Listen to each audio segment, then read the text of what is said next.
What's up, everybody? Welcome back to the Mash and Drum Whiskey Room. It is Whiskey Wednesday night. What is going on, man? Do we have a show tonight? Do we have some bottles? Do we have some blind tastings? Do we have some news? We got a little bit of everything tonight, guys. It's gonna be a fun night. Everybody, welcome to the Mash and Drum Whiskey Room right here on YouTube. Like, subscribe, do all the things you need to do to help grow the channel. I'm about 109, 108 subscribers away from 75,000. I was hoping to hit it tonight to have a nice celebration here, but I don't know if I'm going to get 100 subscribers in one night. So maybe next week we'll do the celebration. Maybe have on a few guests. We'll see how it goes. But if I happen to hit it tonight, I promise you, if I do get it tonight, I'll give away something amazing. I don't know what it is, but I'll give away something amazing if I hit 75,000 subs tonight. But we'll see what happens. I'm about 100, like I said, about 108, 109 away. So if you guys have family members or just friends that you know that just need to subscribe to a channel, not so much get the notifications, have them do it. All right, guys, what is going on? Let's say hi to folks in the chat. William Wiley's here, starting off with a pour of the Black Forest Bugaboo and Mint Caramel Dream. Can't wait for the new Driftless picks to arrive tomorrow. Yeah, I can't wait for you guys to get them either. For those of you who don't know, we launched our Driftless Glen barrel picks last Friday. Yeah, last Friday. And I think only one of them is still available. Maybe there's like 50 bottles left of the pineapple mint mojito one. Let's see here. William Wiley Minor doing on Saturday. Oh, Boomer's here. Old Man is here. Old Man Scotch. Old Man Wisconsin. What's going on, buddy? Justin Jenkins is here. Justin Kim. John Farron. Kenneth Rathburn. Yeah, we're going to talk about that a little bit, Kenneth.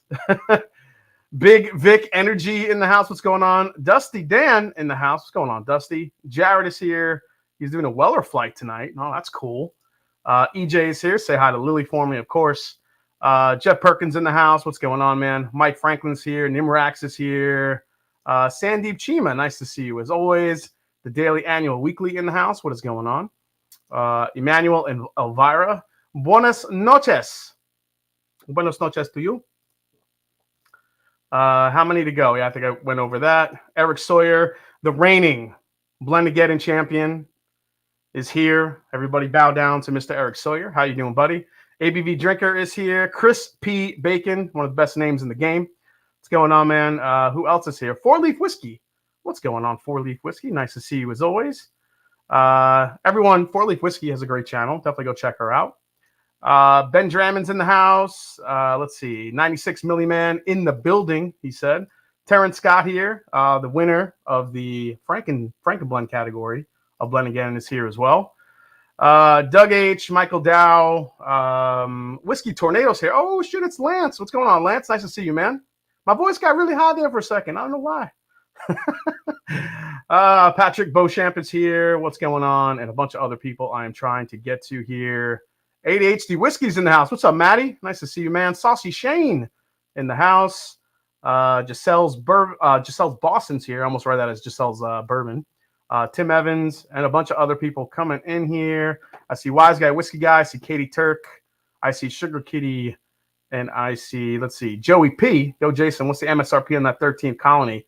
I think it was like, I don't know, somebody help me. What, William? I got this from my buddy William Wiley. What was it, like $100, William? I forgot. I got to send you the money for that. Average Drinkers in the house. What's going on, Dara? Nice to see you. Everybody, please watch and subscribe to Dara. Amazing channel as well. John Burr says, yo, Jason, greetings, go blue. I'm happy to hear that, what's his face? The coach is staying with Michigan. You happy about that? I feel like everybody was freaking out when Harbaugh said he was going to leave, but apparently he's staying now. Let's see here. Yeah, and all you mods, it's $80. But yeah, because this is starting to go around as a really good bottle, we'll find out. I've had a sample of it, but tonight we'll crack a fresh pour of it. I also have two 13 Colony, I guess, saw one of my live streams, and they sent me their rye whiskey and their bourbon to try. So I'll do a full video on all three eventually for all you guys. But yeah, all the mods, please drop in the links for all the great channels in here tonight. Always love supporting everybody. Just scored an Elijah Craig C922 first C batch I've owned. Tyler, you're gonna love that shit. What was that on my list this year? Number 5, number 4. That was 4th in my top 10 list this year. Got a lot of good feedback on the top 10 this year that I released yesterday. You know, every year you seem to get a lot of, I can never find those bottles, blah, blah, blah. And while there was some of that on there, I think the top 10 had some attainable bottles you could still somewhat find. The Elijah Craig C and Larceny C still hasn't hit some states. So take that for what you will. I'm cracking open the Parker's Heritage Double Barrel and the Larceny A123. Damn, Saucy Shane. Dude, let me know how you like that Parker's Heritage barrel because it's friggin' delicious. Larceny B versus C for me, giving the edge to C. Yeah, I liked actually B last year too, but C did edge it out for me. 75,000 subs. You got this, brother. We'll see. I'm hoping tonight, Sean Dent. We'll see what happens. Everybody tell your friends. Tonight, what am I starting with? I am starting with this beautiful bottle of Dusty Dan. It's not a bottle of him or his, cologne. It's his Sagamore rye pick. So Dusty Dan came out with his first barrel pick from Sagamore, and this is one of the older Sagamore rye picks you're gonna find right now. Kind of between 7-8 years old, about that range. I was fortunate enough to help Dusty with his first pick. And these are still on shared pour, and I don't know how, because and I'll tell you this: when the Mash and Journey Whiskey Club did their shared pour, we did our first Sagamore pick. They sat for a while until people started tasting them, and then they went like hotcakes. So if you guys don't grab one of these, you can. We also have one of our Driftless Glen picks on there for Mash and Journey Whiskey Club. So you guys, if you're looking for new whiskey to buy, go grab Dusty's pick and maybe one of the Driftless Glens, Driftless Donuts as we call them. Cheers! Let me know what you're drinking in the chat.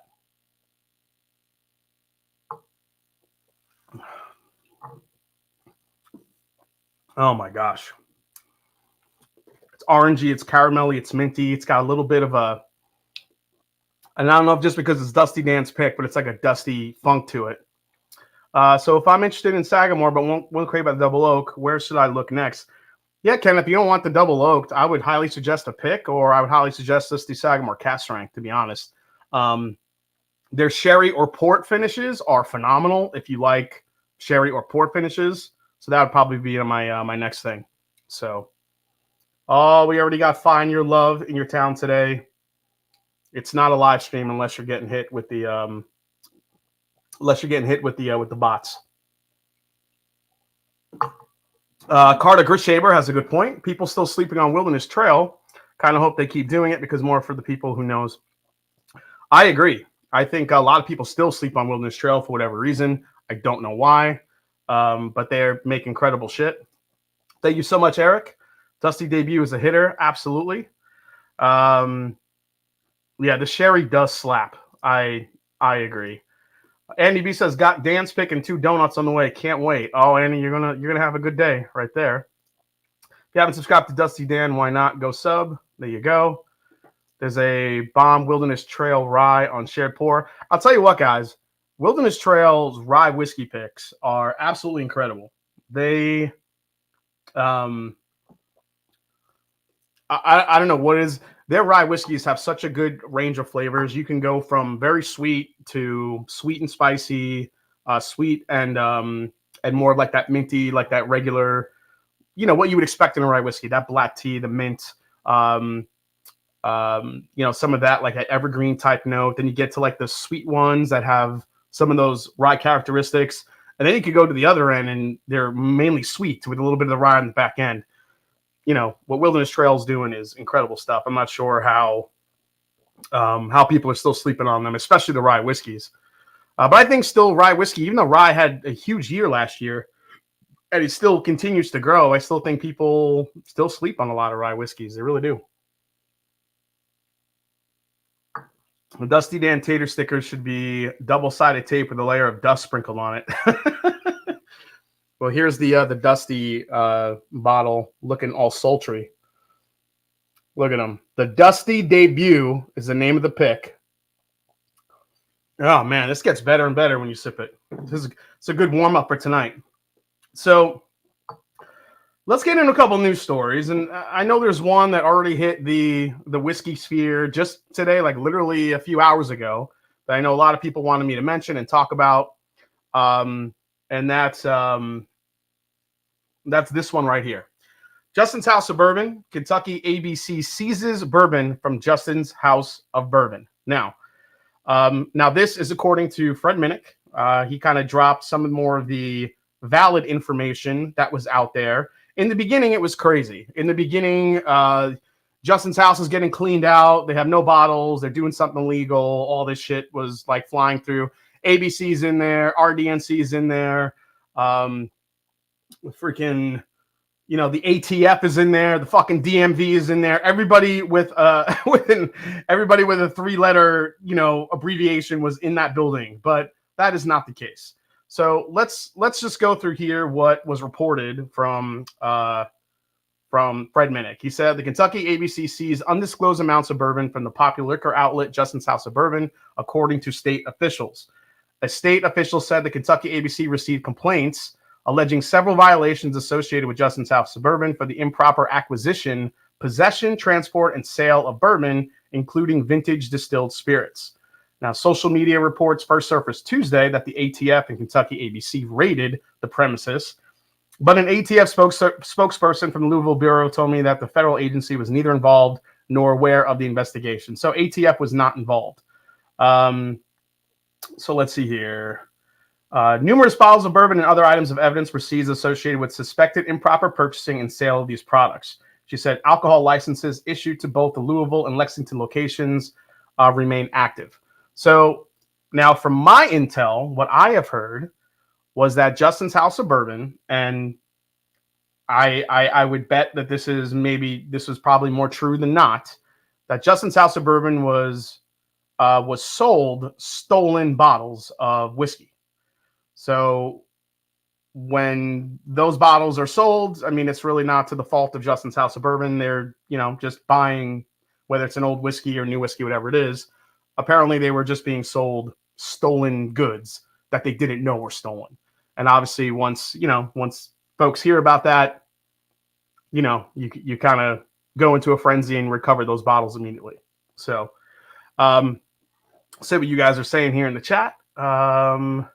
Probably tax related. Why didn't everyone ever tell me there was a Pappy Gate in 2013? And I think that's where everyone goes to first, as far as they think they're doing something illegal, they think they're doing something shady. Normally, as soon as you hear something like that, your mind immediately goes to like tax evasion, or they piss somebody off. Now, Justin's House of Bourbon, has this, relationship with like DC and Kentucky and all those like weird laws that get intertwined in that mix. Who knows whether or not whatever is true, but from what I was told, they just purchased some stolen whiskey. They had to get it retrieved back. They're going to be open again. It's a big deal, but it's not a big deal. So everybody needs to relax. All right. Done. Hey, what's up, Loch Ness? So Jason's still rocking it after all these years. Look at you. It's still attracting almost 400 views to your live stream. Really impressive. Bro. Oh, thanks, Loch Ness. Yeah, nobody's gotten sick of me yet.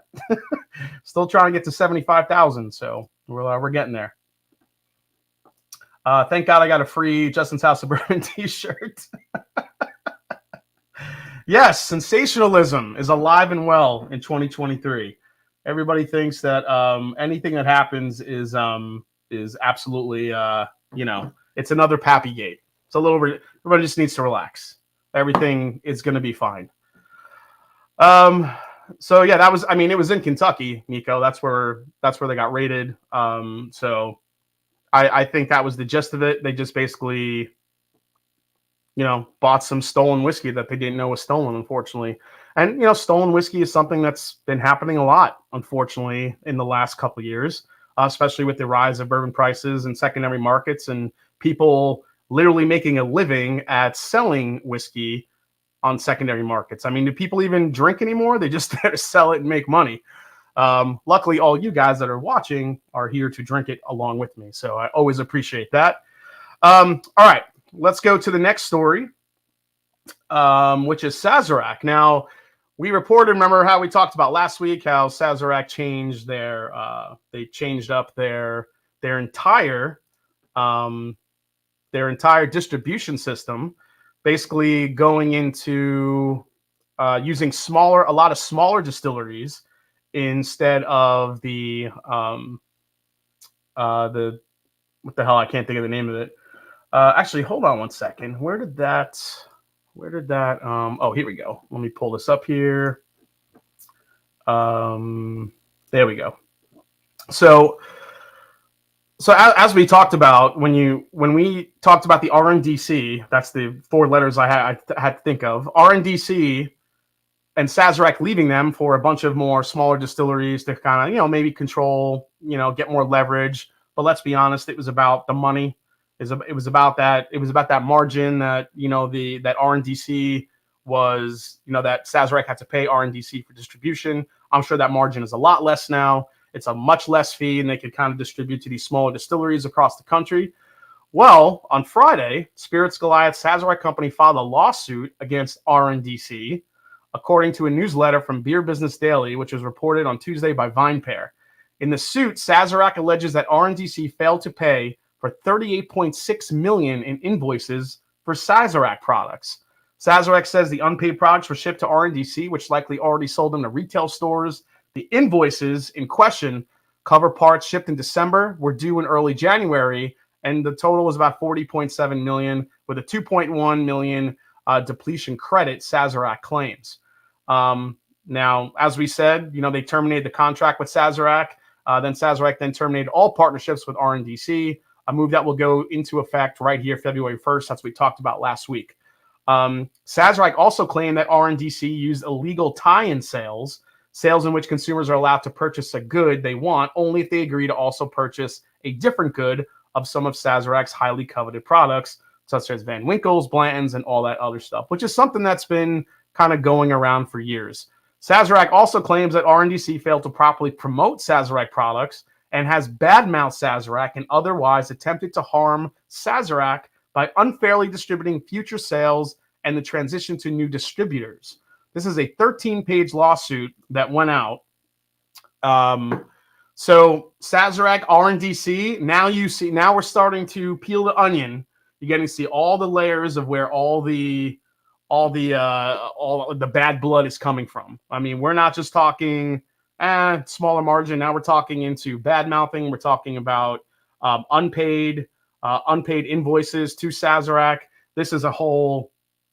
There's a lot to this. It's not just the margin, and I'm sure that's still a big part of it. But there's a lot going on between RNDC and Sazerac. I guess more to come on that. See what you guys are saying here. Anyone try Stag Batch 18 is worth me sitting in cold tomorrow and trying to get one. Adam, I reviewed the 18. If you want to take a look at the video, I thought it was a very good batch. I thought it was a little bit more oak forward than most have been. A little bit more spicy on the rye side. A different batch than I think I've really experienced with Stag 18. But again, I only had a fresh crack of it. It wasn't my bottle. I was, one of my patrons sent it to me for a review. I sent it right back. So don't go by me completely. I'm usually those Stag Juniors, when you give a little bit of a time to open up, they get a little bit more fruit forward, a little bit more cherry. All that cherry comes out, all that stuff. So I would imagine it's, for my money, if you could get one, if you don't have to friggin' wait online at friggin' 2 a.m, you could try. RNDC was making stores buy tons of other bottles out before getting anything allocated. Yeah, and that's basically what's been going around. You got to buy 400 cases of Fireball before you get this. So, not impressed with Stag Batch 18. Yeah, I mean, I still think Batch 12 is the best Stag Batch of all time. Arguably, the best Stag Batch of all time. Obviously, people love 14, 15, 16. Whatever batch is your favorite. Normally, everyone's favorite batch of Stag is the one they're drinking right now. So, and I totally get that. But I still haven't had a Stag Junior batch in a long time that has measured up to Batch 12 for me personally. So, all right.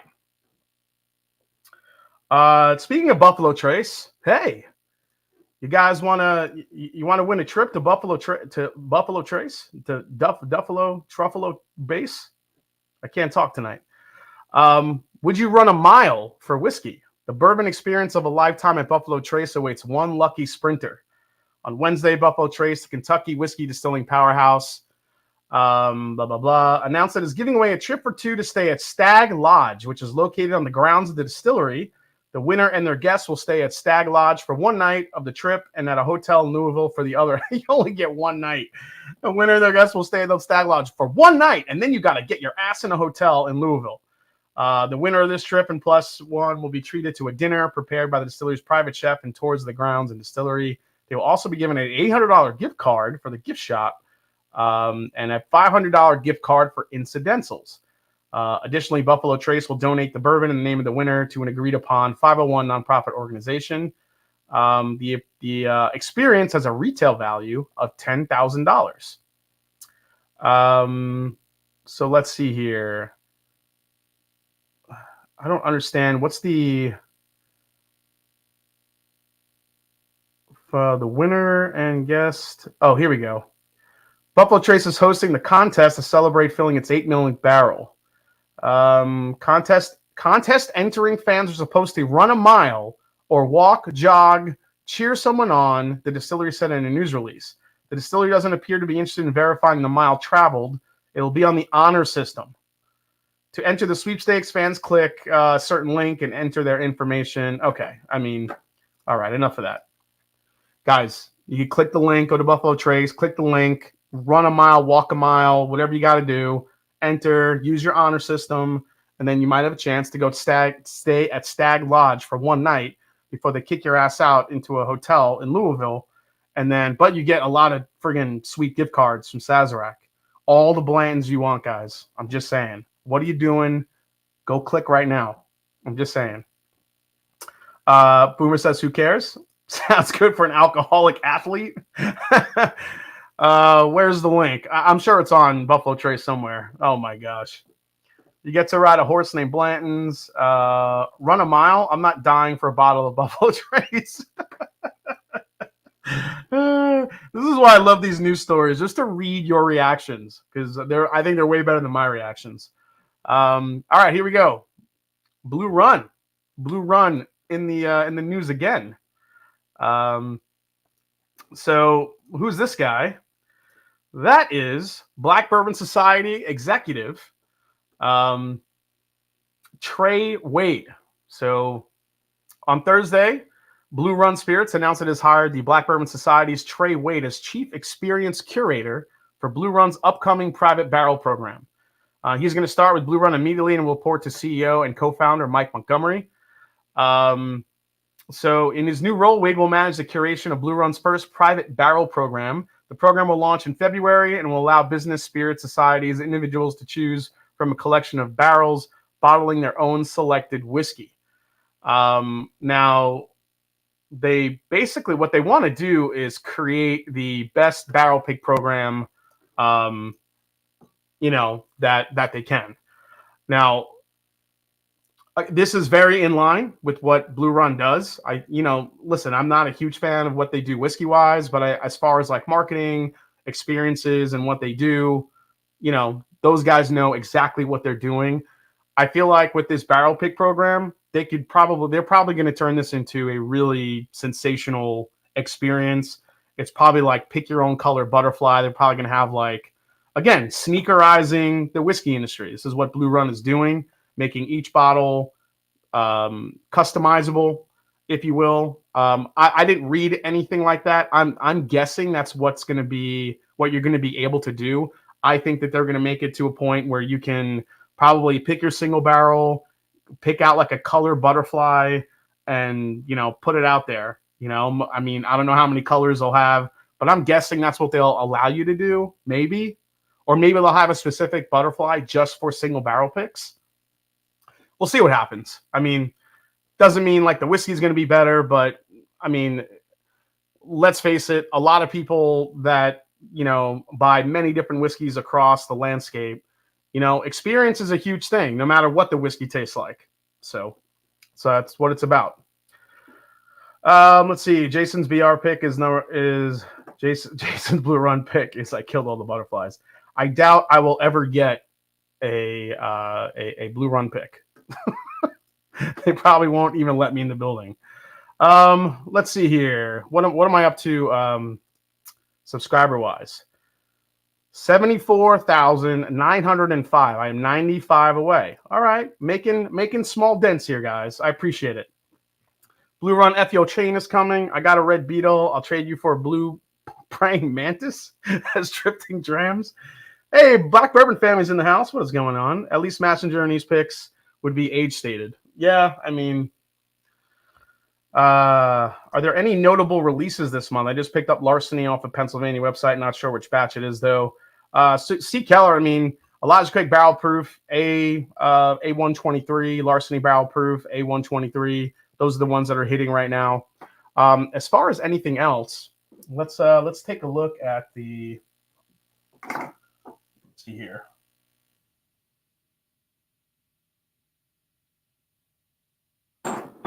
Oh, whoops. Let me go to the release calendar here and see if there's anything. If you guys want to look at a really good release calendar, check out Breaking Bourbon. They are on top of it. The Bardstown Bourbon Company Origin Series released January. I don't know if you guys have gotten a chance to try any of those, but the rye and the Bottled in Bond Wheater are absolutely stellar for the price. Let's see. Old Elk Infinity Blend Batch 2. That's supposed to be coming out. Uncle Near a Single Barrel, and one we're going to talk about here right now, which is this bottle right here, which everyone goes bananas for, the Woodford Reserve Double Oaked. So this is going to be releasing again this month, pretty soon. There are lines out the door for this stuff, lines completely all the way down the whole road for this release when Woodford Reserve releases this. Again, 90.4 proof, 375 milliliter bottle.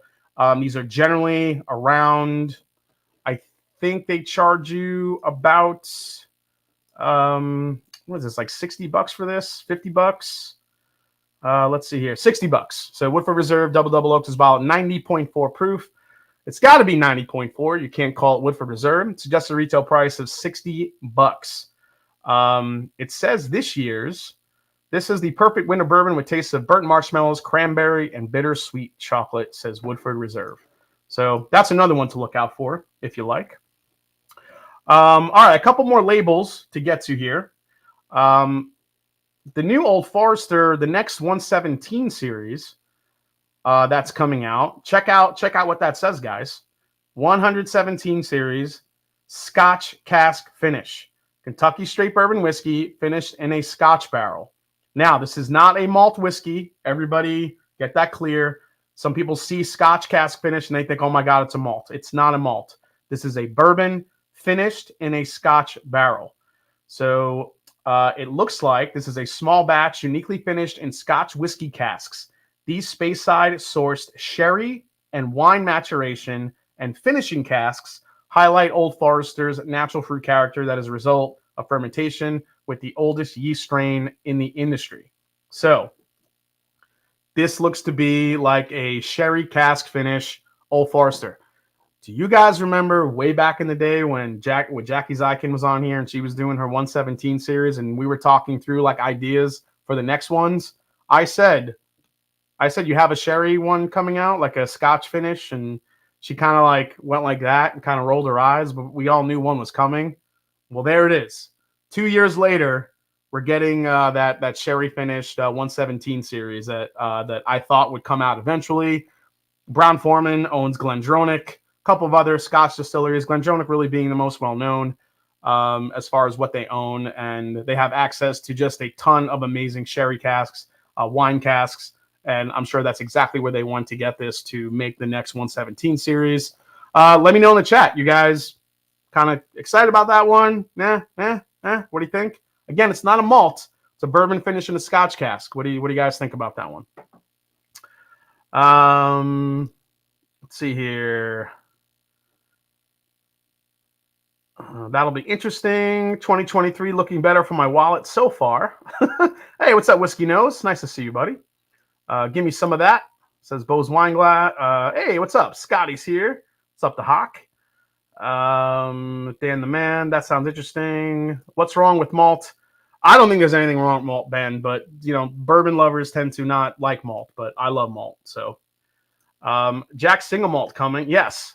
That is something we talked about as well with Jack Daniels bringing out their own regular release. So you guys know the Oloroso finished, you know, single malt that they brought out in 2022. Now we're going to see a, I think it's a 90 proof version of that bottle. Let me see if I have the, do I have that label up here yet? I don't think I do. I could grab it real quick. But while I'm doing that, I don't know if we covered this one. Did you guys see that Green River is coming out with a wheated bourbon? So Green River, you know, which was last year, you know, bought by Bardstown Bourbon Company, is going to be coming out with a wheated bourbon, and I am here for it. I think that's really cool. I can't wait to see that. Can't wait to taste it. I'm not sure what the age on it it's going to be, but you know, I think it's going to be a really cool release. I love everything that Green River is doing. They're transparent. They tell you exactly what's in the bottle, and yeah, I really dig it. All right, let me throw this label up here in case you guys missed it. Here we go. So here is the Jack label. Here it is. Jack Daniel's American Single Malt Oloroso Sherry Cask. So this is going to be a 90 proof variant. And it looks like that says 1 liter bottle, which is kind of cool. So 90 proof, 1 liter bottle, proofing it down, obviously, from the special release that we got. But for those of you that really love that single malt, now it's going to be a regular release to go with the triple mash and the bonded. So you have the bonded, which is their standard, you know, Jack, amped up in a little bit of flavor, amped up in proof. You have the triple mash, which is a combo of the rye, the rye, the Tennessee whiskey, and the malt, and now you're just going to have that malt. So have a nice variant of bottles, all at affordable prices from Jack Daniel's. And again, Jack Daniel's just freaking killing the game. That's all I'm going to say. Just killing it. William Brand says hard pass on that one. The Chattanooga finish in Iowa was good. Let's talk about Thomas H. Handy. I have a 22-foot bottle. What? Oh, a 22 bottle. How is the Thomas H. Handy this year, or from last year, I should say? The JD is a travel. Oh, it's a travel exclusive. Oh, that I did not hear about that one, Matt. That's a travel exclusive. Oh, no wonder why it's a liter. That makes more sense. But I still wouldn't put it past them to see a regular release at some point. Because I remember talking with Chris Fletcher, and I think that was where they are going to go eventually. But I think they have to get up to production with that single malt. But okay, travel exclusive. That makes a lot more sense. Let's see here. The newest thing I heard about that I'm intrigued is Ben Holiday 6-year bottle and bond from Missouri. Yeah, Halden, I love Ben Holiday. Love what they're doing. I'm hoping to do a pick with them maybe this year. Absolutely. Beyond the Rose in the House, another amazing channel. Go check them out. Nice to see you guys. Yeah, they have that Tennessee Traveler series. Yeah, but the fact that it's a 1-liter bottle makes a lot more sense why it's a travel exclusive. Usually you see the bigger bottles for those. And lastly, something out of the ridiculous. Look at that. Look at that bottle. That is called the Galactic. This is the first bourbon aged in orbit. Mystic Farm and Distillery, which I've never heard of. I've never heard of this distillery. Announced the launch of Mystic Galactic, the rarest spirit ever produced, a bourbon whiskey aged for 1 year in space. Mystic plans to work with innovative companies like SpaceX, United Launch Alliance, Rocket Lab, Inversion Space, Firefly, and Bank of America, as well as the skilled coopers at the West Virginia Great Barrel Company to finance, design, test, and build vessels to send 5 barrels of 45% wheated bourbon whiskey to low Earth orbit for 1 year of additional aging. The barrels for space aging will be selected from Mystic stock that is at least 3 years old. Mystic makes award-winning bourbon crafted from the Northern Carolina Piedmont superior grain, water, and aging climate. Most of the bottles will be pre-sold for $75,000, and that is just a deposit. That is the purchase deposit of one of these. Each purchaser will receive a non-fungible token, an NFT, to prove authenticity and their right to ownership. And the purchase deposits will be held in an insured bank account until the bourbon returns to Earth for bottling. Mystic is planning to provide the bottles for pickup at the distillery. Let's see here. This is the co-owner of Mystic says that only about 1,300 people on the planet will ever have the opportunity to own this piece of whiskey history. It's the height of luxury and exclusivity, not to mention the first commercial product manufactured in space. Okay. All right. There's a lot to unpack there. Well, I mean, for those of you guys that don't understand what like NFTs are, imagine buying a piece of digital artwork on the internet at a reasonable price and getting a unique digital token known to that proves that your authority over the artwork that you bought. So it's this little piece of digital equipment that goes through blockchain. It's all protected. So there's a digital record of who buys it, where it goes, who it belongs to. It's this thing you can't see, this thing you can't touch or feel, but it's yours.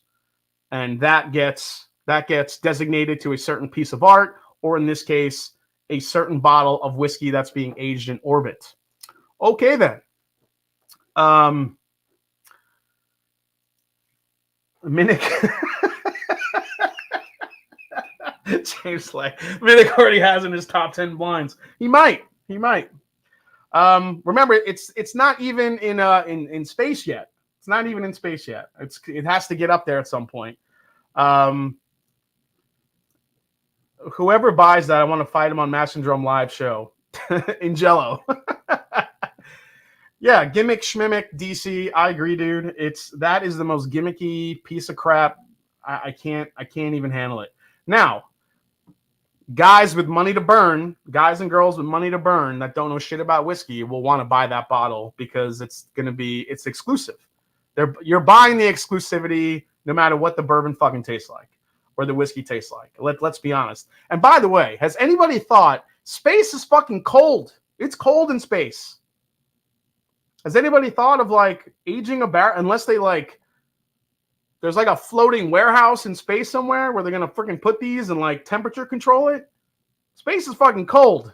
So like, is it going to like drop the proof to like, 30% ABV? Like, what's going to happen when it's that cold up there and it's aging? I know it's only a year, but all that cold up there for a year, that could drop the proof a lot, which I would imagine if someone has the money to buy that whiskey, they probably wanted a low proof regardless. I'm just saying, wow, this is where we are. This is where we are in whiskey.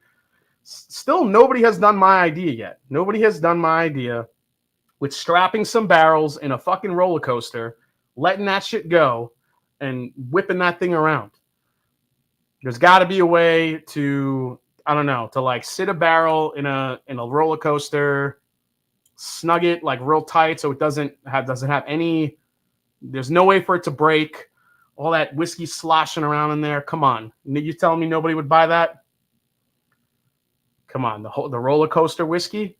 It's just like Jefferson's Ocean, what they do on the ocean and space, and we have the road stock, what they did American Highway with putting the barrels in the race car trailer. Put that shit on a roller coaster for like, do it like every day for a month. See what happens to the whiskey. Just saying. Somebody pay me for that shit. Just saying. I guarantee Elon buys one. Oh, Elon's buying one for sure. He'll probably get one for free. Let's see. Space whiskey is incredibly moist. Jefferson's Ocean socks. I'm guessing he says sucks. Tonight at 11, a man was killed today when a barrel flew off a roller coaster and struck him about the head.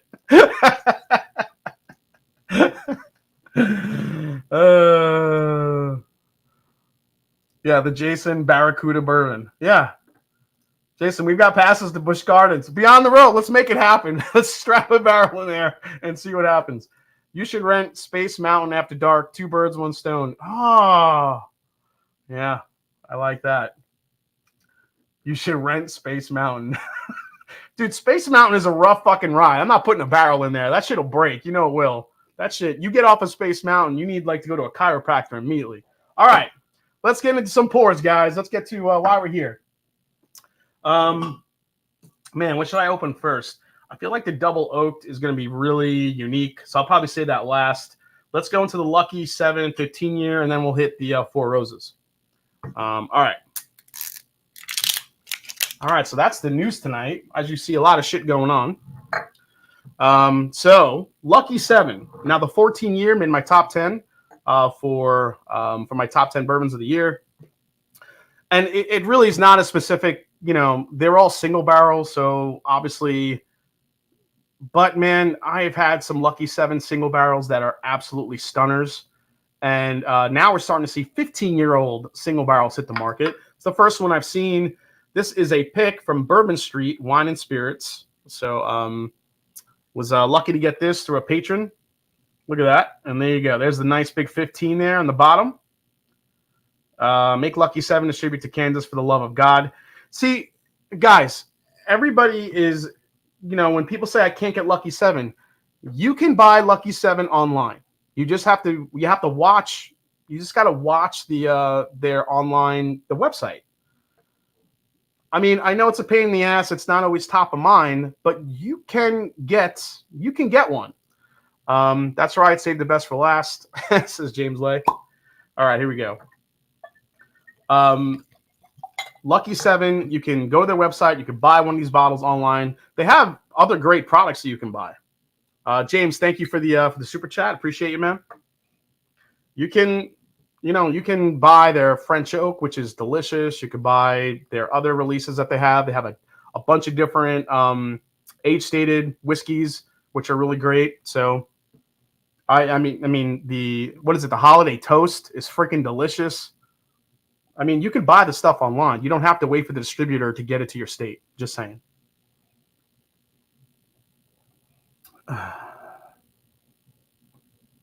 You have about 5 minutes. Yeah, that's the thing, Scott. It's a good point. Once those things go live, word gets around fast, and you got to grab one or they're gone. So, yeah, holiday toast is fire. Ben Drammond, I keep waiting for you to give us the Lucky 7 heads up like you did last time and didn't listen. Hey, Jason, have you tried the Fiddler Georgia Heartwood Bourbon? Yes, Joey P. One of my favorites that ASW does. Oh, man. Oh, what is that? I mean, this is pretty classic Barton on the nose, but I'm getting very, like, bready French toast on the nose on this. Super bready.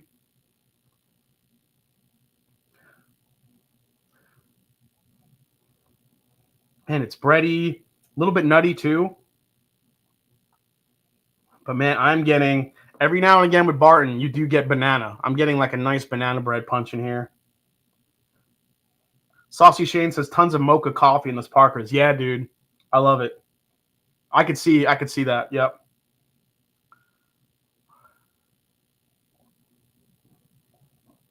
Does Lucky 7 have a retail location? No, they do not. Not that I know of. I mean, they might. I'm not sure exactly where they're located, but quick, Frenchman or holiday toast, which is better to order? Go for the holiday toast. It's delicious. All right, let's try this, guys. Real quick before I taste it. 15 years. This is barrel number 41 of the 15 year, and it came in at 130.9 proof. Whew, it's a hot one. All right, cheers.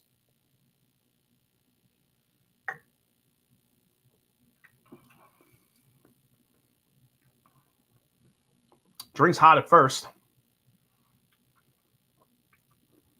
Yeah, that's my highest proof pour so far of the night.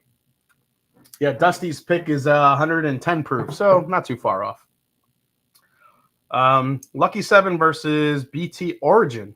That's kind of a good matchup. That Parker's so thick, I'm still tasting it from my pour 3 weeks ago.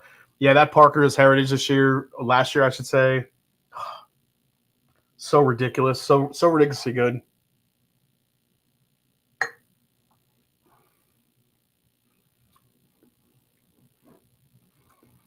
Again, this is just a very solid 15-year bourbon for what, 105, 150, 160 bucks. You know, one knock I have about this particular single barrel, it's a little bit thin, not getting the viscosity I want, especially from a 15-year bourbon at that proof point. It's kind of whipping through my palate kind of fast here.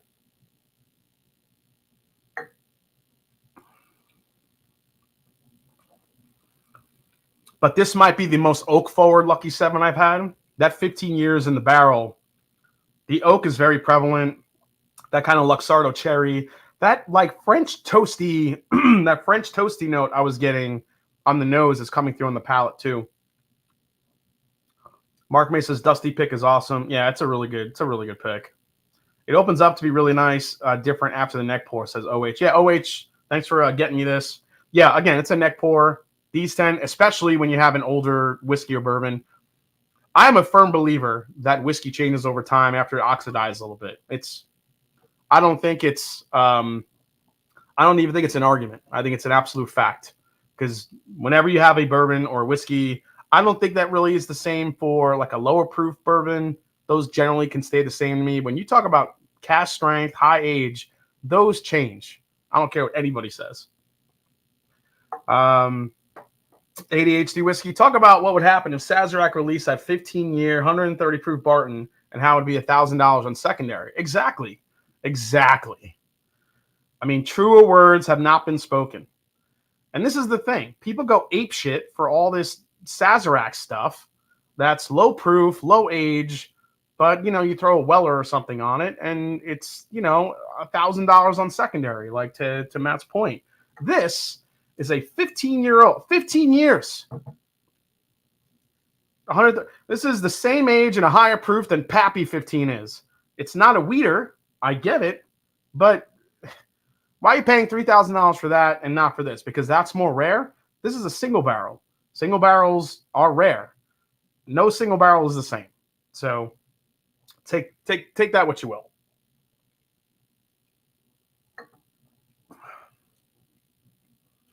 Yeah. OH, it's changing already. It's getting into a more oaky, chocolatey, and now the cherry now is going into more of a raspberry note that I'm getting on here, which is, I hope that continues, because it's that third sip, it even just got better.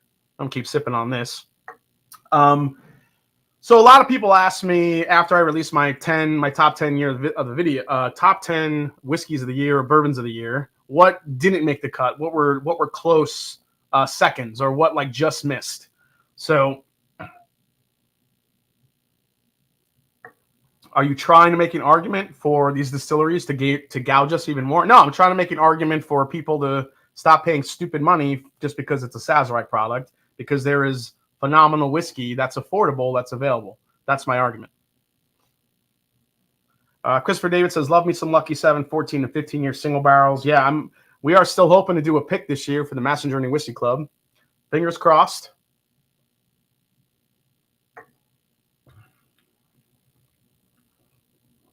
Oh, yeah, OH, it is. It's changing already. I'm actually going to pour a little bit more here. I'm going to let that sit and go back to it a little later. But that is already, I mean, from the neck pour to now, it's already changing. So, William Tarr 7-year. I'm a huge fan of the 7-year, the William Tarr. Supposedly, that is sourced whiskey from a distillery in Lawrenceburg that I love very much.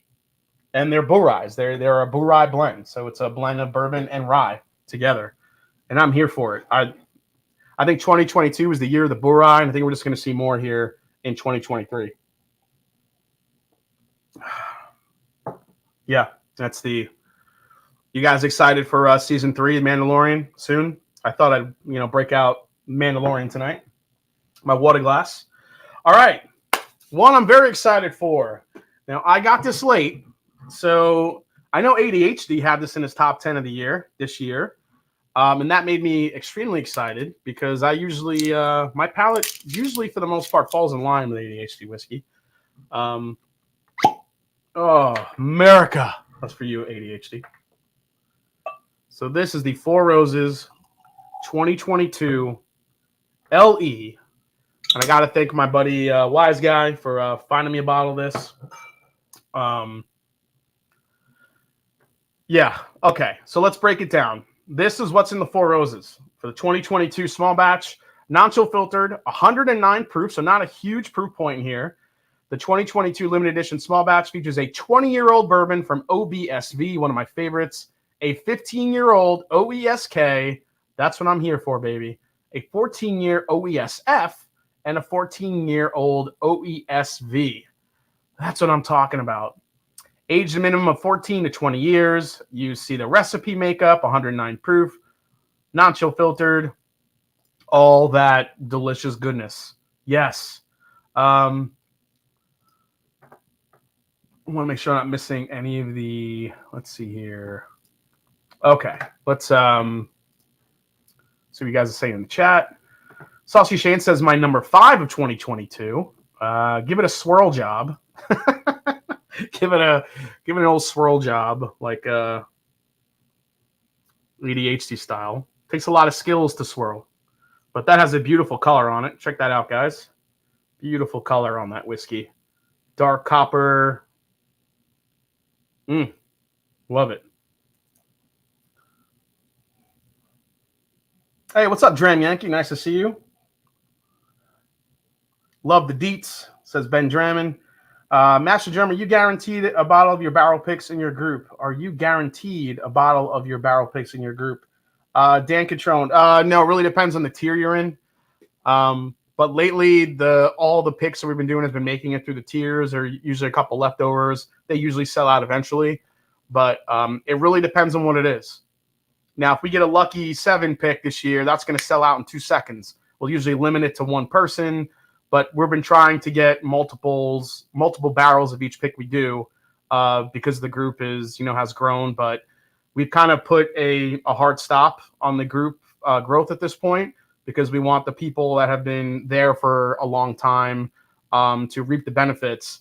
Because what was happening, a couple of years ago, when people were coming into the group, getting their bottle and leaving. So we kind of put a stop to that and kind of cut the group off. And now everyone that's in the group has either been there for the long haul or has been there for a long time. So let's see here. Great to see you live. Always seem to miss this. The Lucky 7 sounds so good. Yeah, Bill Scott's a good pick, man. It's only going to get better. So picked up the Four Roses limited edition at retail, $185. Jason giving SJs, damn, what a night. Giving SJs? Blueberries. SJs for everyone. Z-Biotics time. Already took it. All right, let's go to the nose on this here, guys. Oh my gosh.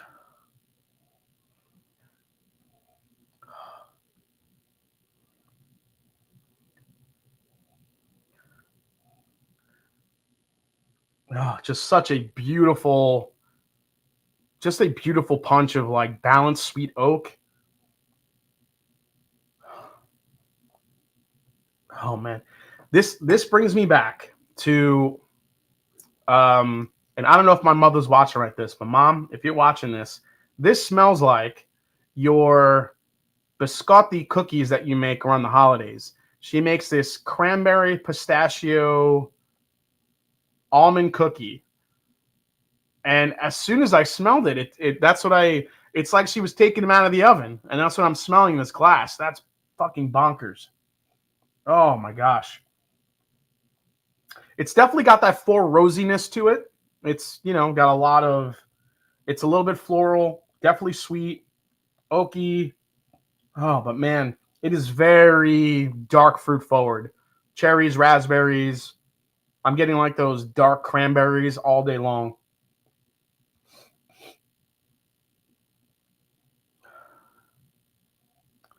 I agree. Chattanooga or NBC, but NBC picks rock. Yeah, NBC picks rock, or NBC picks are. Listen, our NBC, our National Barrel Company Houdini, that could have been my whiskey of the year in the blind. I should actually throw that against some of the others in the blind and see what it does. So I'm calling it now. This LE bottle would have made it to the Mash and Drum Top 22 list if you had it a week or two earlier. Maybe. We'll see. Right now on the nose, yeah, man, it is just dark berries, vanilla icing, but man, it's got like this almond cookie note and like pistachio nuttiness that I'm getting on it. Oh my God. All right. Creepy noises drinking Four Roses. All right. Cheers. Here we go.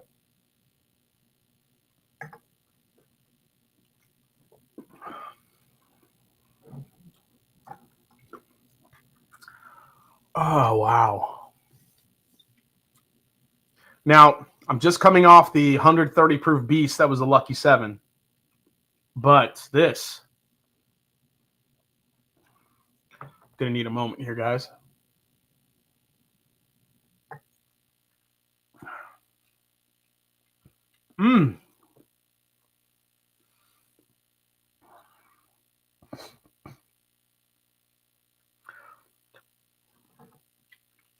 So this might be one of the more sweeter Four Roses LEs I've had. There's a lot of oak there, but normally I'm used to getting like all these baking spices, like heavy cinnamon. And while that might be faintly there, for me, this is coming out very sweet, like berries and cream and almost like a cherry cheesecake type thing going on the palate. It is very sweet, very dark fruit forward, sugary. Wow, this is not what I expected. I mean, you have that 20-year OESK in there. What was the age in the NBC Houdini? It was 6.5 years. 6.5 years.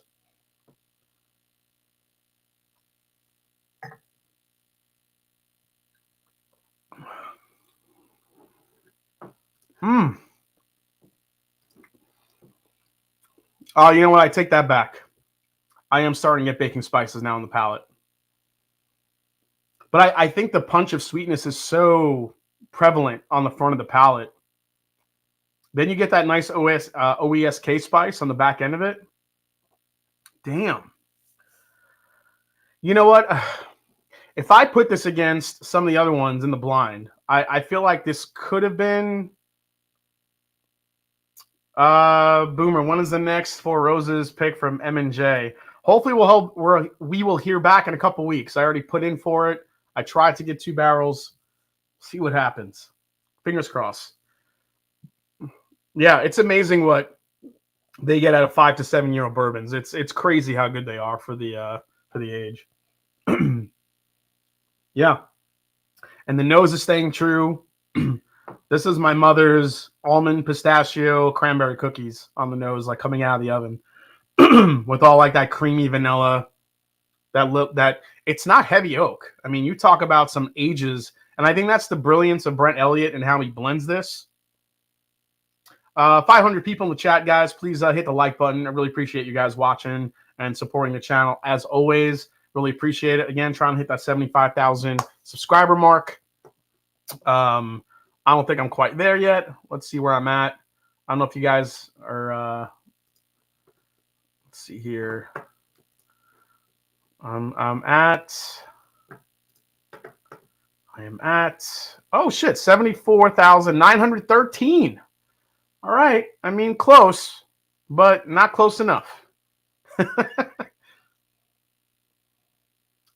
Just posted your link on my bourbon page. Let's push it to 75. Thanks, Get Strong. Give us that cookie recipe. I need Jason's mom to make me some of those cookies.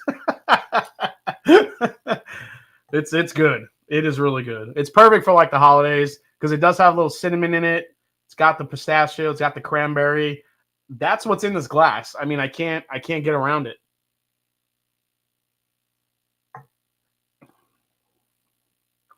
And you know what? It's such a delicate whiskey, but it's so nuanced. It's got loads of flavors.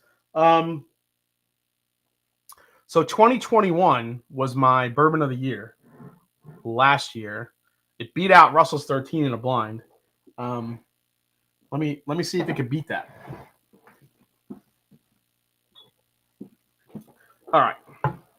So here's the 2021. Let me.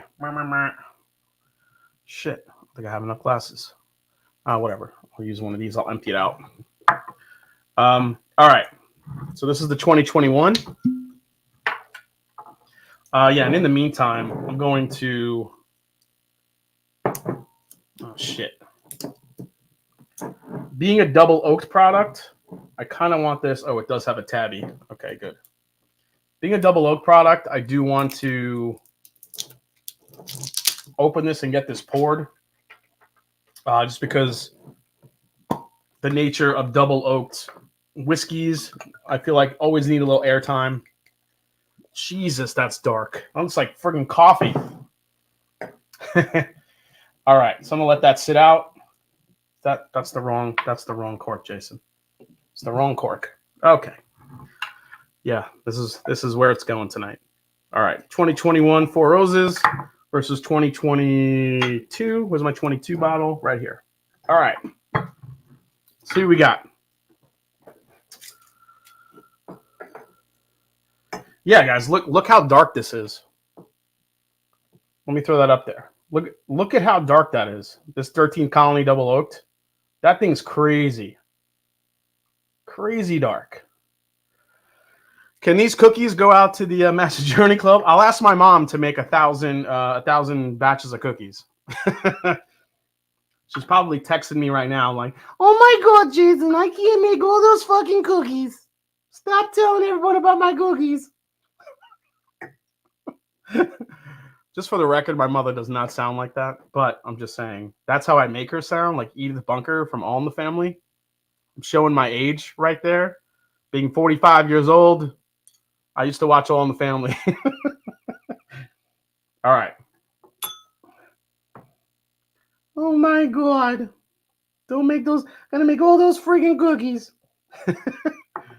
Hey, what's up, Fifth Quarter Tailgate? Nice to see you, man.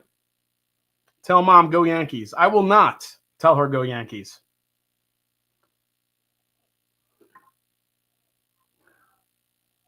Oh, wow. All right, so the big differences so far between 21 and 22. Again, 22, like I said, coming off way sweeter on the nose. 2021, I think, had a little bit more of an oak-driven type nature to it, which I don't mind. When I saw Jason was doing the double oak tonight, I dug mine out and poured a double. Yeah, I'm an old bastard. 45.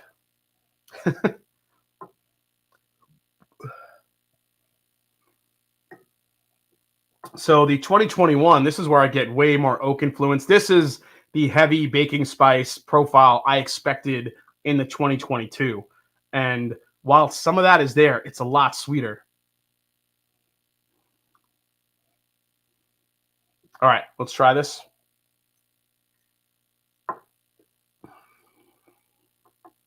Oh, 2021 is really good.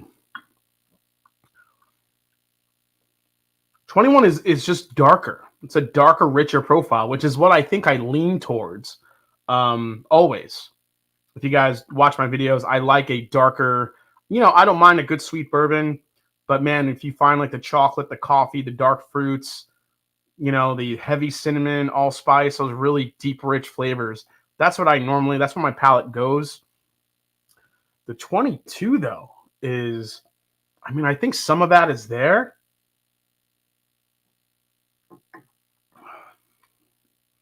And this also drinks more delicate than 21 does.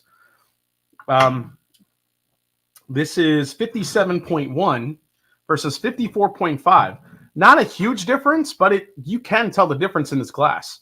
I think the high age here is really mellowing out those flavors, making this just a really beautifully crafted blended bourbon.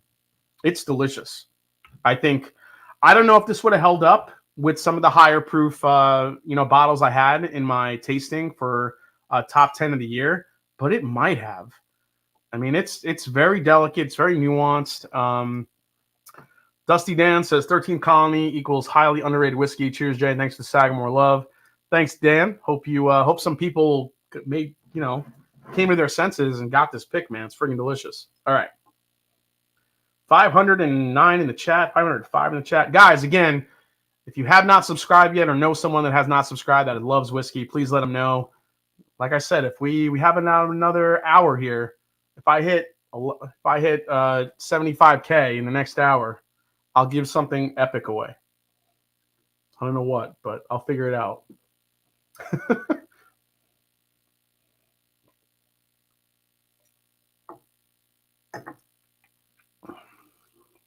Yeah. Again, this is just that cookie that I keep talking about. I'm sorry I keep bringing it up, but that's what it just reminds me of. Again, when you start talking about flavors in bourbon, it takes you to different places. And this tastes like my mom's cranberry pistachio cinnamon and biscotti cookie that she makes around Christmas time. And it's delicious. And I can't wait for her to taste this. Because my mom crushes every time I get a Four Roses, she crushes those. She loves Four Roses and crushes those bottles. And then, but the 2021,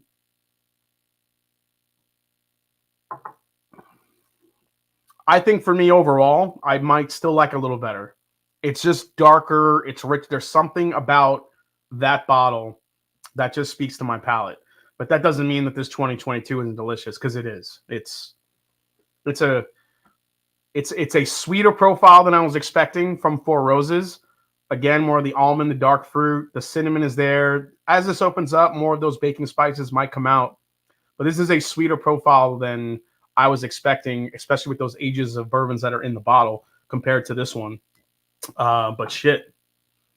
Damn, Four Roses. Shit. Four Roses is still one of the more highly underrated. Like, honestly, if you see a bottle of Four Roses, one of the single barrel picks, you're looking at a 10 to 11 to maybe sometimes 12-year-old bourbon for like 60 to 75 bucks. Maybe 80, 90 in some places. But I mean, who says no to those? That is liquid gold. And I still, people think, Four Roses. Four Roses is amazing.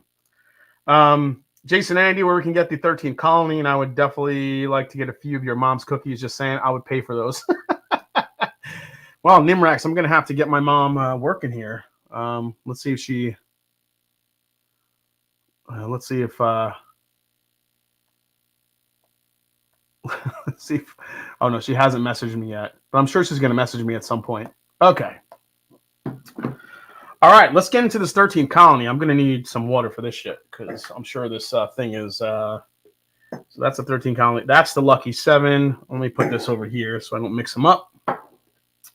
You know what I'm gonna do? I'm gonna make a 20, 21, 22 Four Roses mega blend. That's what I'm gonna do.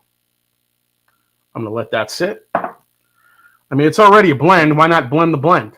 I mean, that's what we do here. We blend the blend. Blend the blend. Sorry, I got a little Italian there. All right, 13th colony. So for you guys that do not know 13th colony, here are the deets. 2009, 13th colony distilleries opened in Americus, Georgia, becoming the oldest operating distillery since Prohibition in the state. It all began as a group of friends set out to make holiday gifts for their families and loved ones. Well, as you can imagine, what started as a few bottles became a love affair with liquor. Soon after, a question was posed: if we make whiskey for the friends we know, should we make it for the friends we don't know? That question led 13th Colony to a decade-plus long dream of distilling. We pride ourselves on sourcing local and regional materials whenever possible, everything from using corn from our own private farm and water from the oldest aquifer in the Southeast. We strive to bring these amazing resources together to create truly unique and inspired spirits. Graham Arthur is their master distiller. He's been, making spirits has been his passion for over 13 years. He started in the culinary world, graduated from the Cordon Bleu College of Culinary Arts in Atlanta. That's a big-time culinary school, if anybody doesn't know that. Set on a 12-year journey of flavor exploration by working in notable Southern restaurants in Atlanta, and on to becoming the master distiller at 13th Colony. As far as products that they make, not only do they make this beautiful double oaked, obviously, as all young distilleries do, they make a gin, they make a vodka, but they also make a Southern 13th Colony Southern Rye. It's a 95 proof rye. They also make a bourbon, which is a 95 proof bourbon. And then they have their double oaked bourbon. This is a limited release, 135.3 proof. 135.3 proof. Aged 9 years originally, and then it spent 2 years in that secondary barrel at 13th Colony. Uniquely matured in separate charred oak barrels to extract additional soft, sweet oak character, finished with toasted maple wood. This bourbon packs a punch at 135.3 proof. This is 13th Colony in its purest form. So, all right. So that's the details. All the bottles come in this birthday bourbon-esque shape. Here it is. Got a kind of a close look on here. Oh, look at that. Man, that looks... Man, I'm loving the lighting tonight. This looks real pretty. So I did have a sample of this, but look how freaking dark that shit is. That's insane. I don't know how far outside of Atlanta these made it. If anybody is from Atlanta, I know William Wiley who sent me this. You have any distribution details on this? Not really sure where you can buy their stuff, but this shit is like coffee. So let's get into the nose here. Let's see what we get. Then we have a blind tasting to get into, 2 of them. I don't know if I'll get to both of them, but I'll definitely do one of them here tonight. Holy shit. Oh, this is pure smoked coffee bean on the nose for me.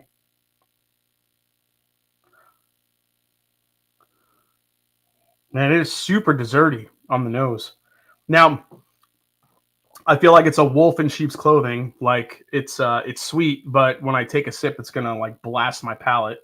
We'll see. James Lay says, I'm in Savannah. It's here. Cool. They make a coffee, but smash that like button, guys. That's darker than Antonio. I'm not gonna read that. Yeah, I'm not gonna read that. Oh gosh. Holy shit. Pop them if you want. I'll send you a sample of this, dude. I'll send one out to you. So just remind me on Instagram. Pop them. I'll get you. I have a full bottle now, so I'll send you one, man. Oh man, this is all just coffee, chocolate. I don't think I'm really getting like the marshmallow note you normally get in a double oak bourbon or even a toasted bourbon. It's very confectionery, but it's very dark confectionery. It smells like let's go like different grades of chocolate here. Not like Godiva dark chocolate, but like the Hershey's Minis dark chocolate. Like that's what it smells like on the nose. Not like as high as Godiva, but like right those little Hershey's, the little Hershey's miniatures. You know, the dark chocolate one with the little red stripe on it. That's what I smell in this. Oh man. All right, let's give it a go.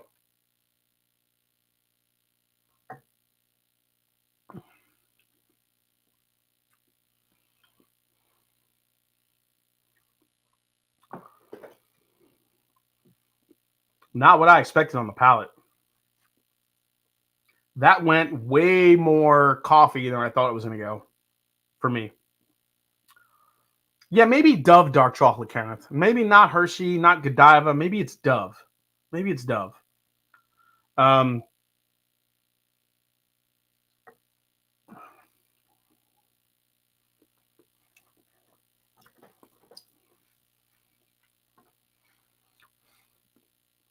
get the marshmallow on the palate, but it's a completely like destroyed, burnt marshmallow. Not like a lightly toasted marshmallow. It is burnt. It's on fire. You were supposed to blow it out, but you listened to a song around the campfire. You forgot it was on fire. And then when you went back, you're like, oh shit, my marshmallow is completely burnt. And that's what it tastes like. There's no bitterness to it. There is a crafty aspect to it. Like you get the fact that it's, there's a different animal working here. But man, this is absolutely confectionery, chocolatey, coffee, slightly bitter, but bitter like an espresso is bitter, not like youthful, off-putting bitterness.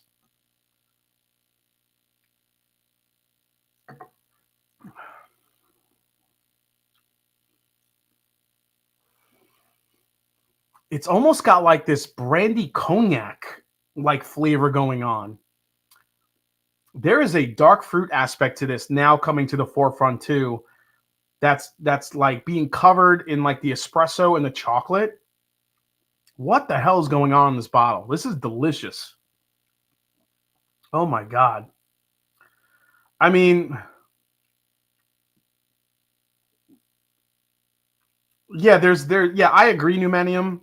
There's not, oh, Numenium is here. Holy shit, I haven't seen you in a minute. What's up, man? The fruit notes are muted, but I feel like they're there. Can we change from saying crafty to grain forward or something? Yeah, maybe a little grain forward, but man, this is opening up for the better too. The more I go back into this, I get like this dark toasted sesame seed note on it. I've only ever gotten this note in a few whiskeys that I've tried. It's like this. There's like this sesame seed candy that you can get in Italy, where it gives you, it's like cooked down grapes to the point where it's so syrupy and so concentrated that it becomes like almost like a goo. And then you throw toasted sesame seeds in it. You kind of mix it together. You lay it out on a pan. You freeze it. Then you can like break it apart like brittle. And that dark sesame seed note, but if you put like chocolate on it and like threw like some coffee bean in there somewhere, this kind of takes you in a lot of different. This is not your, like, anybody that says Woodford Double Oaked is the best. Like, fuck no. This is incredible. What would even like I don't see a double oak product that I even own that would even come close to this. That's crazy.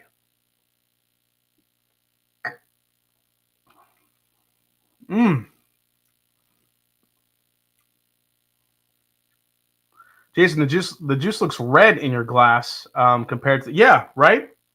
If you compare it to the Four Roses,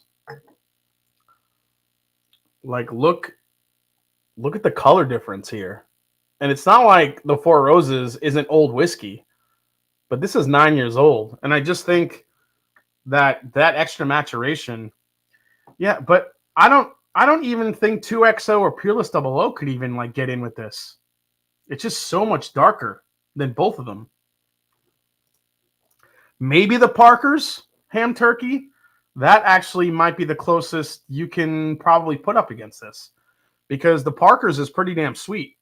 My favorite double oak to Sagamore. What is the actual subscription number? We only see 74.9. I'll check here, guys. Subscriptions right now is up to 74,925. I need 75 more people to subscribe. Wow. Yeah, absolutely incredible whiskey. This is, there's a note that I'm picking up here as this opens up. I just keep like coming into this and trying to unpack what's happening in this bottle. And I'm sure it's just going to keep unpacking itself. I think more marshmallows coming to the forefront, more of the smoke from that second barrel. It's getting smokier. It's like smoked chocolate, I don't know if this is a thing. Is there such thing as like smoked chocolate covered coffee bean? Because that's what I'm getting, I think, in here. A little bit of marshmallow lace on top. Very, very slight dark fruit note here. Kind of hidden in the background. Not a ton, but something's there.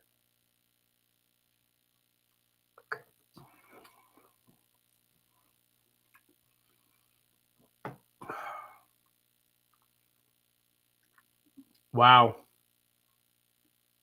I mean, you can go into like burnt toffee. There's almost like a meatiness to it. Like there's like a meaty.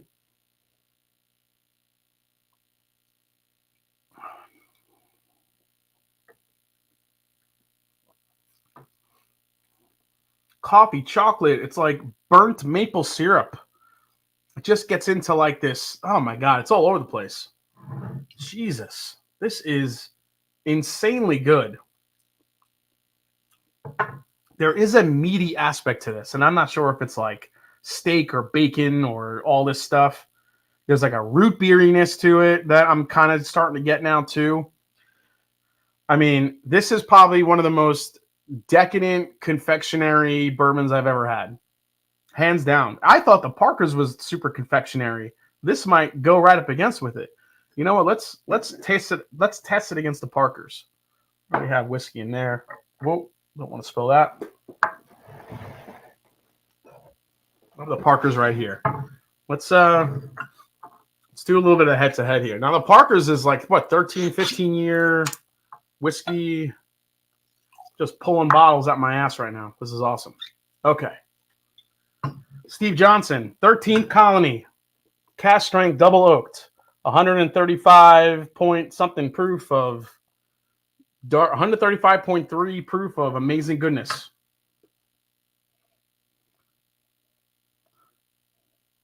Wow. I gotta say, I forgot who called it out in the chat, but that's a really good comparison. The Parker's is right there with it as far as the dark flavors, but I think in the Parker's more of that marshmallow is there compared to this. This is about $90, $80, $80. Guys, if you like dark, decadent whiskeys, this is insanely good. It's insanely good.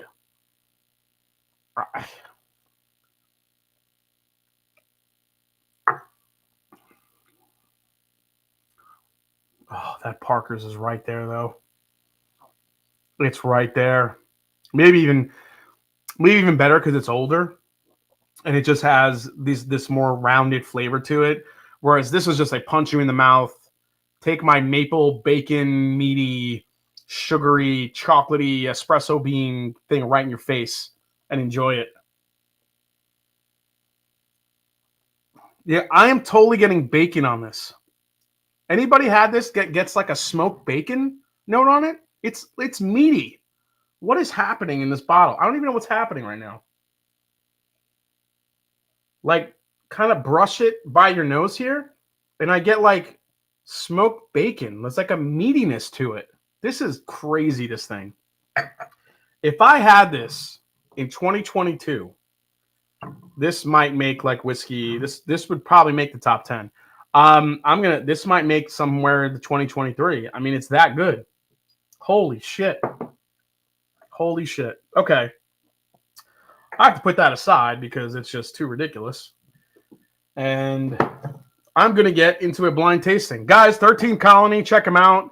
I'm going to be doing a review with their full lineup, their bourbon, their rye, and revisit this now that a little air has come out of it, and get into the whole lineup, give you all the full information, distillery, a little bit of the history, everything that we want to get into. So I was sent a blind tasting from a viewer, and the blind tasting is called How High Can You Go? How High Can You Go? That's the name of the blind tasting. I had no idea what he sent me. So let's go through these here and let's see how I do. Given your reaction, seems like this 13th Colony was distilled in space. I wouldn't say space, but you know what I love about that 13th Colony? It's unique. It's unique. It's not like anything I've really tasted in a long time, and that's what you have to try to look for nowadays. A, B, C, D, E, C, and then F. All right. 6 pour blind, guys. Let's pour these out. Let's get into this shit. How high can you go? Was that sent by Snoop Dogg? I see you. That's funny, man. Jason, we got the same blind. Oh, yeah, Beyond the Row. Yes. He told me he sent you the same blind. So we'll see how I do. 13th Colony is unique. It's got a lot of love in it. My number 1 says Beyond the Row. Oh, shit. Yeah, I could see why that would be your number 1, Beyond the Row. It's incredibly unique. I don't think I've tasted anything like it. It almost has like a peated Scotch type thing going on with the smoke and the meatiness to it, but then all that sweet kicks in. I would that's a bottle, if you can get, like, that's worth getting like a backup for. That's not only a buy, but that's a buy in bunker. That bottle. It's just one of those really unique pours. Michael Dow, glad you drank a Z-Biotic. Yeah, so you're not doing too bad tonight. Again, everyone hit the subscribe button if you haven't yet. Please like the video while you're here. Really appreciate it. I'm going to keep these in front so I kind of know what we have going on.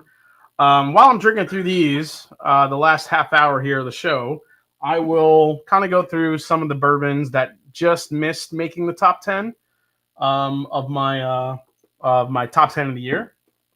So let's go with the first one, A here. I don't know. I'll just go through these here. See what we got. How high can you go? I mean, is that like proof-wise? Because already on the nose, this smells hot.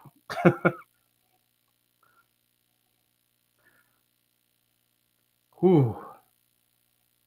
This smells hot. It smells... I'm going to need some water because that 13th Colony, I could still taste it on my palate. What's up, Mike Widener? 6 pour blinds. So Terrence McDermott, it sounds like they distill their own stuff. So, I mean, if you look at the, if I'm going back to the information about them, 13th Colony has been around since 2009. So this has got to be their own stuff. And if anybody's in the chat that can confirm that, please do. All right. This first one is sweet, and it smells Buffalo Tracy. There's a lot of sweet to it. A lot of like Swedish fish cherry candy. Hey, what's up, Boomer Wisconsin? He became a new member. Thank you so much. Chuck D, we talked about the Justin's House of Bourbon thing. If any of you guys missed it, we talked about it. Basically, there's a lot of speculation going on about what exactly happened. From my sources, what I know is basically Justin's House of Bourbon bought some cases of stolen whiskey. They didn't know it was stolen. It had to be recovered by ABC, and that's pretty much the end of it. So anyone that thinks that Justin's House of Bourbon is doing all this shady shit, getting in trouble, all that stuff, that's not the case. So, all right, let's try this one.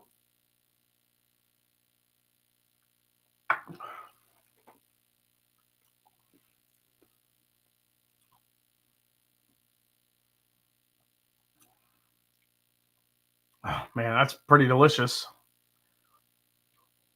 It is kind of Buffalo Tracy, but I'm not really sure if it is or not. It's sweet. It's fruity. There's definitely a heft to it. I feel like there's some good oak to it.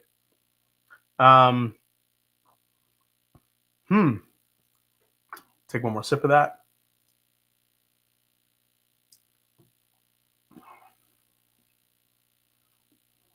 Oh, man.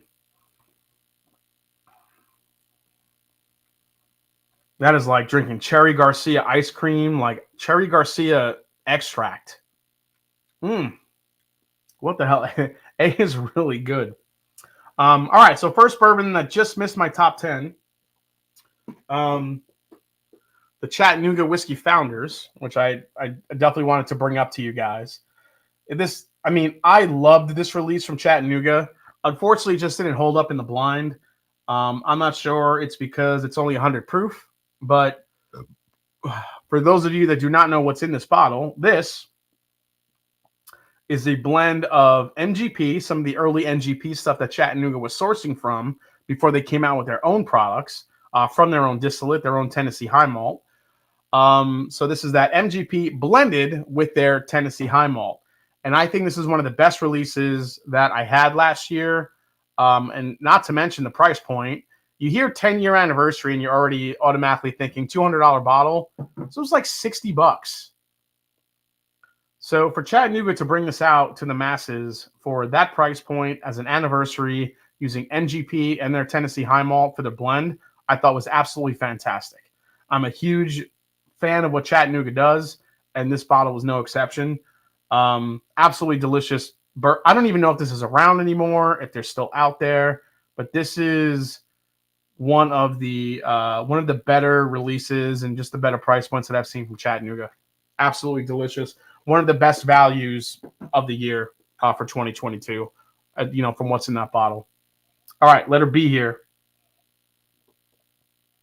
Oh, man, another just confectionery candy bomb.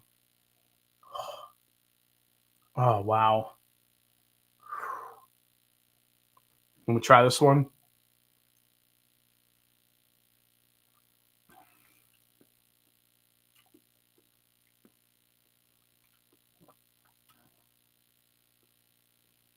Yeah, these are proofy. I think as high as you go, or go as high as you can, or whatever the hell that said. These are proof monsters. Oh my god! I'm glad I took a Z-Biotics. Jesus. Well, I mean, Chuck D, if you think about, you remember Justin's House of Bourbon, they not only buy bourbons, but they also buy a lot of vintage bourbons. Some of them that they sell. So if it was a vintage bourbon collection, which probably commanded a lot of money, that could have been part of it. Who knows? It's all speculation. But everyone just needs to calm down and relax. Justin's House of Bourbon didn't do all this crazy illegal shit. They're getting raided. It's fine. Just everyone's just kind of doing their job. Just everyone needs to relax. All this what Drifting Drams before said sensationalism is alive and well, and it completely is. I might like B over A. But again, it's extremely sweet. Is that another Buffalo Trace product? I'm not sure. Incredible whiskey here. I'm not saying Buffalo Trace regular shit. I'm thinking antique collection shit. What's up, JC Marasegan? Nice to see you, man. Second bottle that just missed the cut. Foregate 10-year Indiana Foundation. Now, the Foregate Kelvin Collab 4 did make the top 10. But I think it just made it because of how unique it was. This was a 10-year NGP bourbon bottled at 108.8. Maybe the proof hurt a little bit. Still a delicious bourbon regardless. It was, it was a pricey bottle, $200, but I don't know. I just think it just wasn't unique enough to stand out. That Foregate 4, Kelvin Collab 4, was a very unique one to stand out, and I absolutely love that one. So that's what made it. Oh, okay. This, come on. This has to be Jim Beam. Letter C. I'm just saying. What's good is ADHD Whiskey. He sent the invites out today for Matt Madness, and I gave it a big thumbs up. I almost gave it a thumbs down because I suck at Matt Madness, but I'm gonna hopefully not go out in the first round again this year. So we'll see what happens. I think this is Jim Beam, hands down. It's either Jim Beam or Heaven Hill. There's a completely distinct nuttiness profile to it. Let's try it.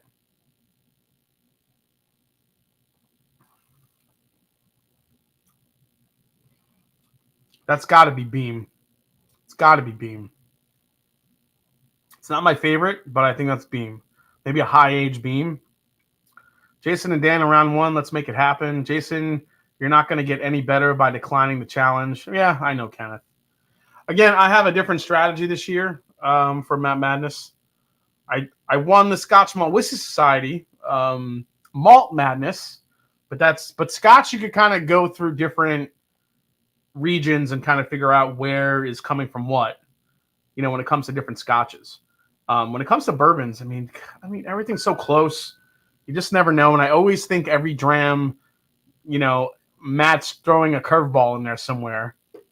And I think when I'm looking around the room and I'm looking at all the whiskeys, there's too much distraction and my mind goes elsewhere and I don't focus on what's in the glass. So my theory this year is to do the blind not in my whiskey room so I don't get distracted. Just do it somewhere else and don't focus on the bottles, but what's in the glass.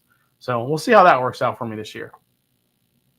Yeah, this is definitely think that's a Booker's. Not a Booker's, but a Beam. It's a Beam something. It's got to be. All right, let's go to D. Another bourbon that I really thought was going to make the top 10, but just missed. It was top 15. Was the Woodford Reserve Batch Proof. Woodford Reserve Batch Proof 118.4. No curveballs this year. Just hitting batters with knuckleballs, says ADHD Whiskey. I love it. I promise I'll try to make everyone proud this year. Jesus Christ. Can't be any worse than it's been. 118.4 proof. I was very surprised by this Woodford Reserve Batch Proof. I absolutely love this bottle. But I will say, when I tasted this, against the other ones, against the other bottles in the blind that had high age statements, granted, this does not have an age statement. You could tell in the blind that this was just young fucking whiskey. It's young whiskey. I guarantee this is like 6 or 7 or 8-year-old whiskey at cask strength from Woodford Reserve, which is a blend of Brown-Forman, Woodford Reserve, pot still, all the stuff that they do that they put in this bottle. And that's what it was. And that came through in the blind tasting. I tasted that, and it tasted like pure corn against everything else. On its own, fantastic bourbon. Good, balanced, spicy. Yeah, there's some sweet corn there. You put it in a blind tasting, and then that thing absolutely stood out like a sore thumb. And I think that's what happened with it. Everyone likes to think that there's old whiskey in this. No. I don't think there's anything in that bottle more than 8 years old. Shit, I'll even say 7 years old.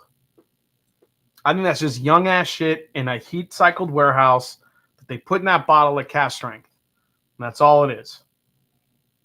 All right, let's go to letter D. And I think that's what showed up in the blind tasting. Oh, this is nice.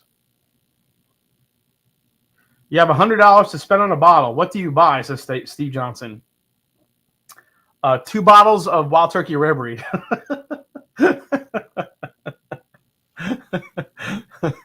That's probably where I would go. $100. I mean, honestly, if you're looking at a bottle that's right at $100, I mean, that's a weird price point. It wouldn't be a Booker's. It wouldn't be anything from Buffalo Trace for $100.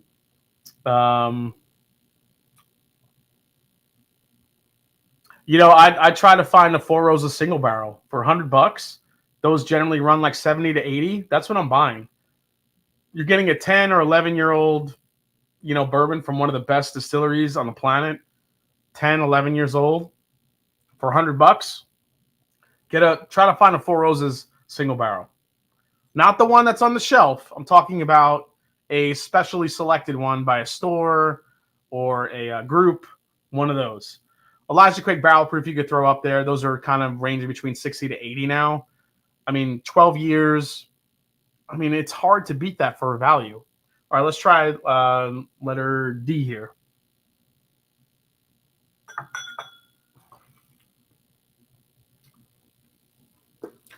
Not a big fan of letter D. It's coming off a little bit musty here. Sagamore Port, Joseph Magnus. Yeah, I mean, Joseph Magnus's, though, can get up there. It could get over 100. Sagamore Double Oak, Smoke Wagon, Uncut, ECBP. Yeah, I wouldn't go even Sagamore Double Oaked. I mean, if he's talking about bourbon, I mean, if you want to throw a rye in there too, that opens up more possibilities. But if you're just talking bourbon, go get yourself a Four Roses single barrel. That's picked from a group or a store.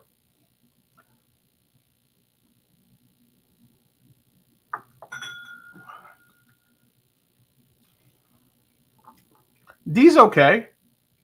I feel like there's some really good age on it. A little bit of a lower proof. Having a hard time discerning what distillery that could be. There's some good oak to it. Not really getting any nuttiness there. Maybe it could be a Heaven Hill. Not really sure. JD barrel strength picks are good for 60. Oh yeah, Jack Daniel's single barrel proof pick. That's a great option as well, for sure. Prideful Goat bourbon for 90. That's a really good call out, actually. B. Bauer, Prideful Goat, really good age stated bottles. Again, age stated bottles. That's what the world needs more of. Age stated bottles.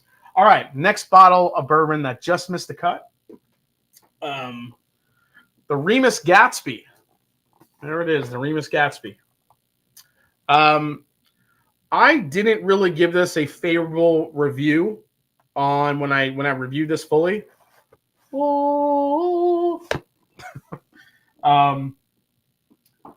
I just thought it was too soft and too delicate for the money, but that's me. A lot of people do love that bottle. I could see why. I would never pay another $200 to get one of those, and I think the proof hurt it. I think it has really great flavors, and it's a great bourbon on its own, but it just lacks a finish for me. And that's one of my most important criteria when I'm, judging a whiskey. So that's another one that I just didn't, go crazy for. Letter E. Yes. Now we're talking.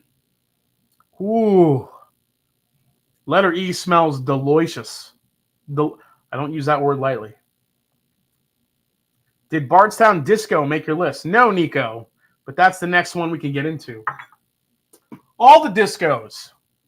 Oh no, that's the, which one is it? Well, this is the Goose Island versus Bourbon County finish that they did, which I absolutely loved.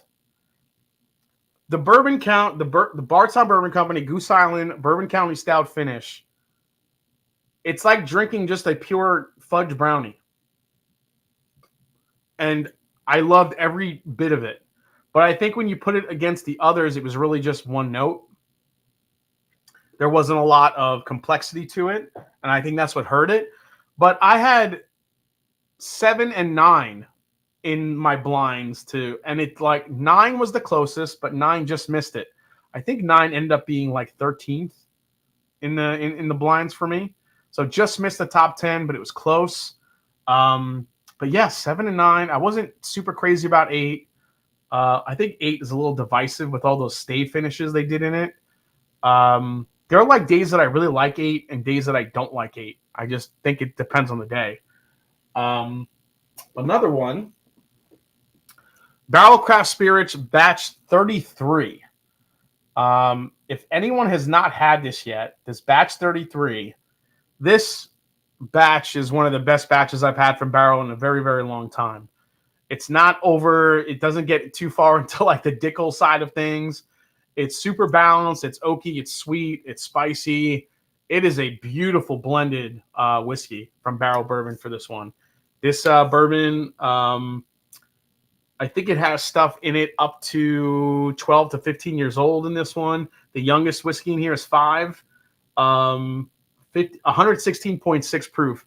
This is an absolutely delicious blend from Barrel Bourbon. Batch number 33. That one actually beat out some pretty heavy hitters for me, but it just didn't crack the top 10, unfortunately. All right, E. E smells amazing. Let's try it.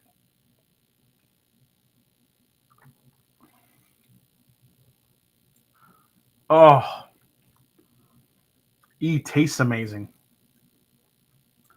Dude, that is delicious. Oh, that is all the things. E.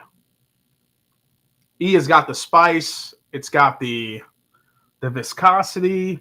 Shit. Yeah, Remus 5 was an outlier. Yeah, everybody that's like judges 6. A lot of people didn't like Remus 6. You got to remember, Remus 5, although it was not marketed that way, was a special release. It was a 5-year anniversary for Remus. They chose to put way older whiskey in it. It wasn't presented on the bottle tag. It wasn't presented on the label. There wasn't a lot of marketing around it at the time. But Remus 5 was a special variant to the Remus lineup because of what was in it and because it was a 5-year anniversary bottle. Just that like nobody really knew that. So everyone was kind of questioning, why is this like 20-year-old bourbon and 14-year-old bourbon, all this old freaking shit that they're throwing in this bottle, and then 6 goes back to like 9-year and 10-year stuff. Because 5 is an outlier. It wasn't marketed as such, but it is a special 5-year anniversary bottle of Remus. But that's why Remus and Ross and Squibb, MGP, whatever you want to call it, they are really bad at marketing. And nobody knew it. Nobody knew that unless you took a deep dive, read the press release, got into like the nitty gritty of what made that bottle so special. But when you kind of went back to 6, it kind of went back to the norm of what Remus was. So that's why 5, although amazing, it was an outlier for sure. Yeah, and they charge more for 6 too, which didn't make it any better. So that's a really good point, Patrick. They went to a higher price point, but I don't think that's really a Remus thing. I think that's just a market thing. I wouldn't really blame Ross and Squibb for it. Everything has gone up in price.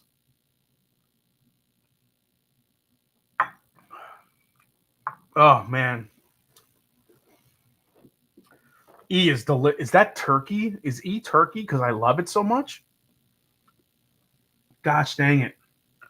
E is my favorite, hands down, out of this blind. Is that turkey? Holy shit. Holy shnikes. As Chris Farley would say. I still think, 5 I love, but I think 4 is still one of my favorite batches of Remus of all time. That is cherry cola syrup in a bottle. All right, last one, letter F. TCT says, yo, the Rockstar pick is opening up after. Dude, how good how good is that Rockstar pick from Starlight that we did? Holy shit. I actually have it right here. Unfortunately, these all sold out. But this was the Mash and Journey Whiskey Club Rockstar pick from Starlight. And check out the sticker here, guys, if you guys haven't seen this yet. We did this is the Starlight Rockstar. Have an astronaut rocking out with a guitar. It's a holographic sticker. And this is a 4-year-old bourbon. And look at the color of it. I mean, you can barely see through that shit. It is crazy, crazy dark. When we went to the pick, that barrel was labeled Rock Candy Stone Fruit. And it was the first barrel we tasted that day. They were like, we're going to start with this barrel. I'm like, we're starting with this barrel? Because this barrel is ridiculous. And then we grabbed the full barrel. It sold out. People got backups of it. It's a delicious bourbon. Glad you guys are trying it. Liking it. Check the subs number, Jason. Okay, I'll check the subs. See what we got here. I think we're going to hit it, guys, tonight. We have like maybe 10 to 15 minutes left in this stream. And we're at 74938. Yeah, it ain't happening tonight, guys. I'm sorry. Next week we'll have a 75,000 sub celebration.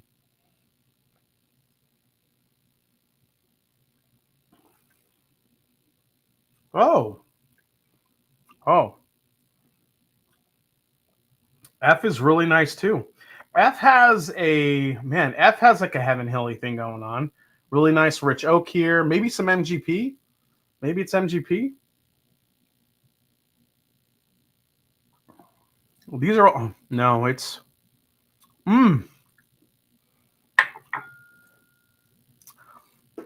that's turkey. That's really good too. I'm getting a lot of cinnamon, cherry, all that through here. Any other? Somebody asked about Wild Turkey Unforgotten. So Wild Turkey Unforgotten was kind of like this weird thing for me this last year because it is a Burai, but it was finished in rye casks. So I wasn't even sure I could qualify it as a bourbon. I feel like because it's a blend of bourbon and rye and then finished in a rye cask, that probably should have been qualified more as a rye whiskey. But either way, I did throw it in the blind for the bourbons. It got number 12, I think. So it just missed the top 10. I think it was more rye forward than I thought it would be in the blind. So when you were comparing it to all the other whiskeys I was trying, Unforgotten really stood out as a rye whiskey. But on its own, I feel like it has a lot of bourbon characteristics too. But either way, I think that Unforgotten is one of my favorite Wild Turkey Master's Keep in a long time. So I like it way more than one. I still think it's real. Man, I would have to do a blind. I'm not even sure if I like it over Revival, but Revival is so unique with that sherry finish. What's up, William Muller? Says good night. Cheers. Let's go, people. 75K tonight. Someone hit up FetLife and tell them that Jason C needs subs. Unforgotten would technically be American whiskey. I thought the finish was lacking. The nose was great, but the finish didn't carry the great flavors. And yeah, maybe that's what it was, Kenneth. I just didn't really bring all of it fully in the blind tasting. All right, let's try to Steve Johnson. Generally speaking, finished ryes are better than finished bourbons. True or false? Steve Johnson, true. I agree. I tend to like finished ryes over finished bourbons. Kobe Hoog in the chat says, thanks for the entertainment tonight. I appreciate it. One last question. I have a line on some Blanton straight from the barrel. What's your opinion on some that you've had? Is it worth $250? Really a Blanton's question? I don't know. If you've never had one before, if you've never had a Blanton straight from the barrel, $250 isn't terrible to get a bottle of it. Generally, that's what they are. If you could get one, get one. Remember, they are single barrels. Some drink hotter than others. Some are sweeter than others. It's going to depend on what barrel and bottle you get. but generally, Blanton's straight from the barrels are pretty damn delicious. If Blanton's just tasted like that, I'd probably buy way more and give it less shit than I already do. So, but if it's your first one, you only live once, man. Go for it. Another great stream. Bring on PBJ2 off the subscriber numbers. I'm trying to. I'm gonna try to pump up my numbers with my sneaker channel. I don't know if you guys know, but I'm a big sneakerhead. These are my Air Jordan 1 North Caroliners. Yeah, I have quite the collection of sneakers. Yeah, whiskey and sneakers. You know, I'm a fucking idiot to collect all this shit. All right. Let's rate these and see where they fall. A is really good, really sweet.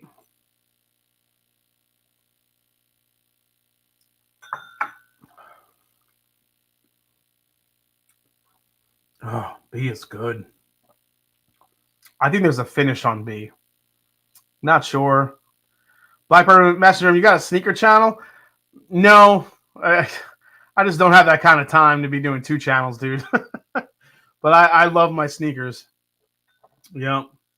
I just bought the Air Jordan True Blues. I got the Gorge Greens. I'm waiting for the drop in March for the Air Jordan the 3s. The reimagined. I got Air Jordan 4s, cement. I got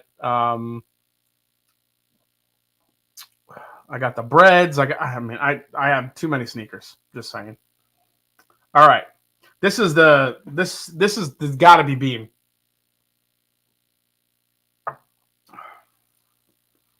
I mean, I like it, but I don't love it. So let's go with the first 3 here first.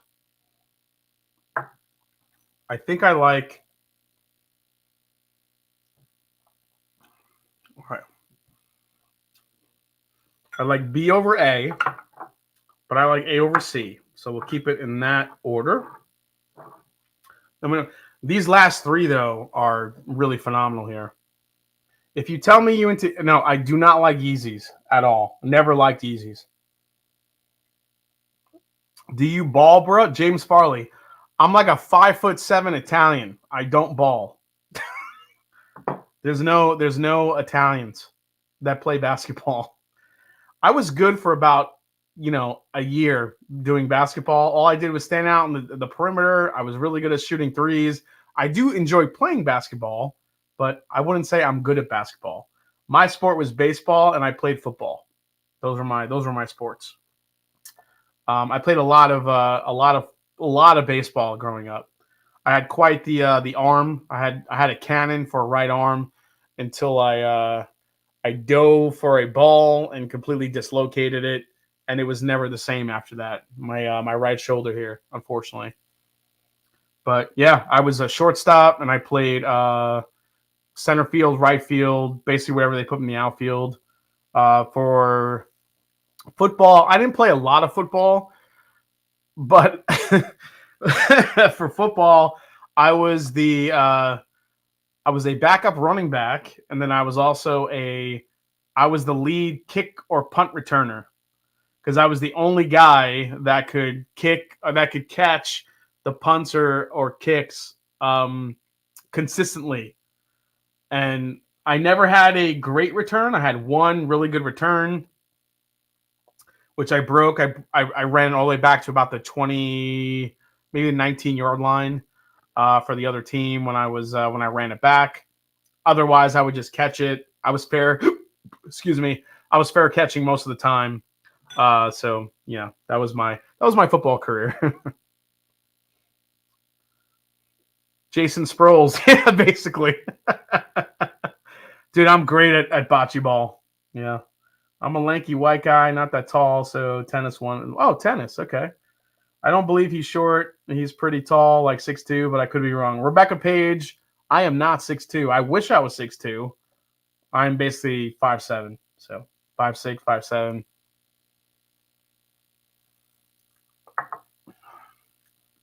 5'7" on a good day.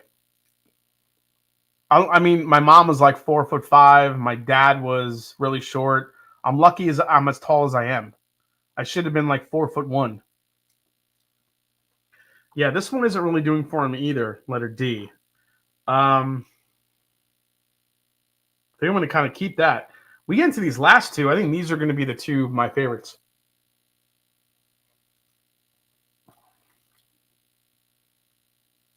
Other than Jordan and Nike, do you like any other brands like New Balance or Adidas? I'm a huge New Balance fan too, Max. Yep.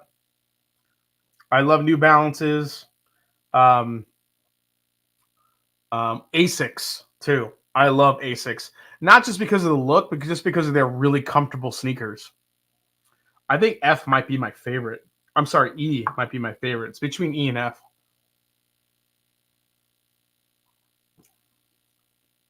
Yeah, I think E is hands down my favorite. I don't know what E is. I'm gonna put E first.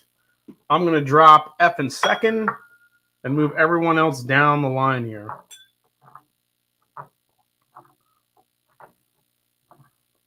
All right. I'll take one more sip of each here and try to guess so you guys can laugh at me and see how wrong I am. No Vans. Jason can't skate. No, I cannot fucking skate, Cohen. I do not skate. I cannot skate. Velcro is too loud. I'd wake my wife, says Matt. you don't want to do Velcro, dude? Yeah. I have a pretty... Oh, my highest value sneaker I have, which I love, are the Kobe Mambacitas, which are Kobe Bryant's sneakers that he brought out that Nike did after they died in the helicopter crash. So they had a sneaker for Kobe. It's the same pair, but like the left shoe is for Kobe, the right shoe is for his daughter, and you have both their names in the back of the shoe. They're black and white. I love those sneakers, and I'll have those forever. Love them. All right, let's see what we got here. Okay. So, letter D, which came in last for me.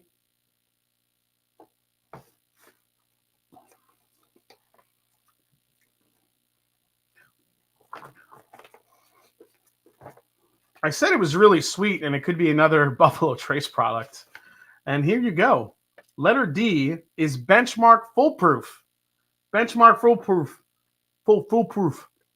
Yeah, I'm starting to feel all this whiskey now, guys. Sorry. Letter D, Benchmark Foolproof, is the last place. Okay. Not surprising. Benchmark Foolproof, I think, is a really good value, high proof whiskey. But man, you put it in a blind with some other stuff, that youthful note really comes out. D is Dog Piss, as Steven Johnson. Letter C. Letter C.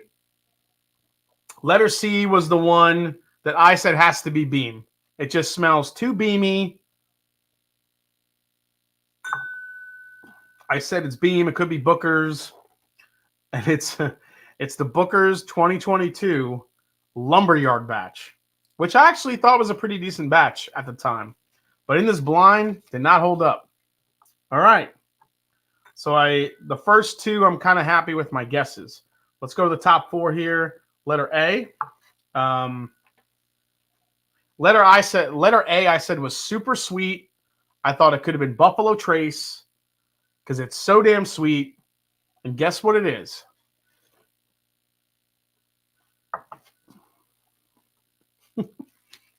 Weller Foolproof. Weller Foolproof for letter A. And I'll show you guys a printout. I mean, I'm not kidding. I said letter A, hands down, has to be Buffalo Trace because it's so sweet and it's fucking Weller Foolproof. Not so bad. Not so bad. All right. These were my top three. So we have letter B. Let me take another sip before I look.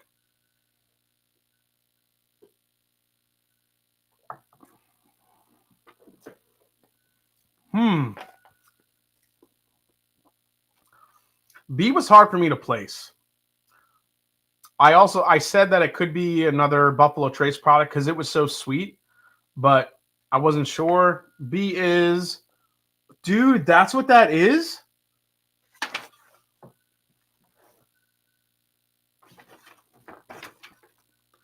Wow. This guy sent me, this is the A. Smith Bowman cast strength, batch number 2 for 2022. 144.5 proof and 10 years old. Dude, this is what you sent me? What the fuck? Thank you so much. That's crazy.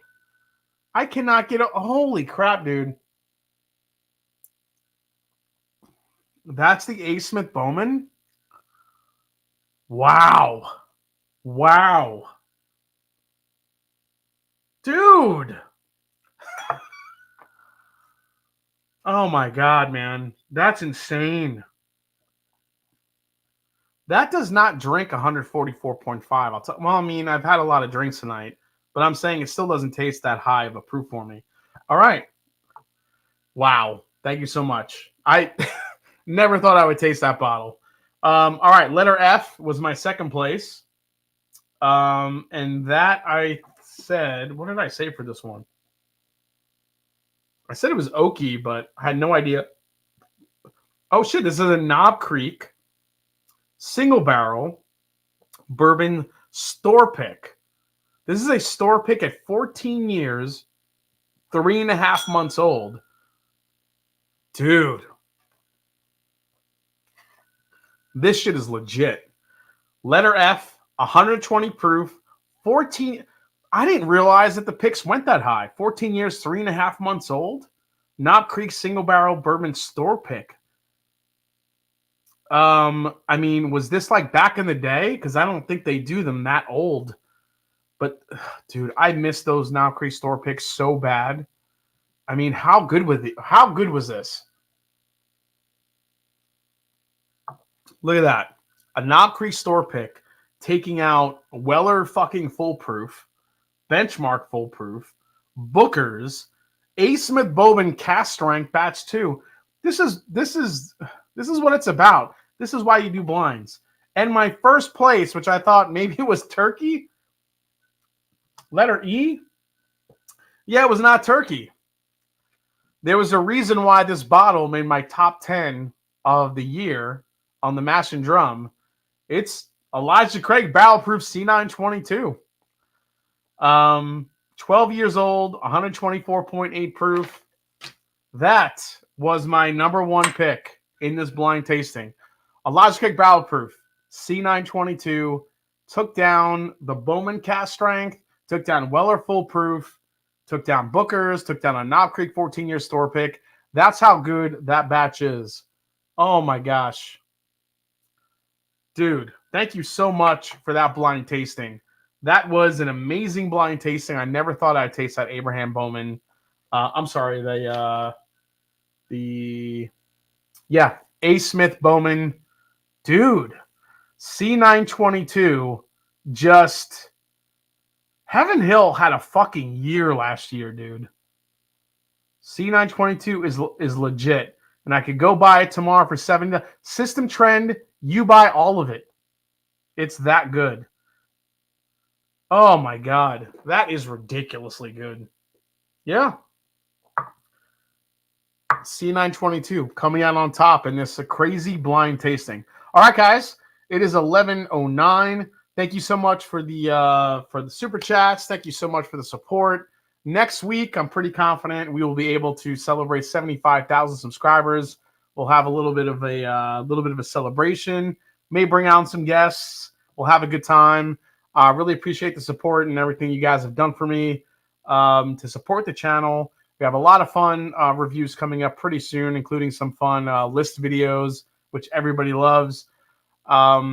Please like, subscribe the video before I sign off. Definitely helps the channel. And as I always say, it's not about the whiskey. It's the people you share it with. Cheers. Thank you guys so much for hanging out tonight. Women of Whiskeys is live right now. Go hang out with them and see what they're up to. And as I always say, it's not about the whiskey. It's the people you share it with. I think I said that twice. Cheers. See you guys next week right here in the Mass and Drum. I'm pretty sure we'll be celebrating 75,000 subs. Cheers, guys.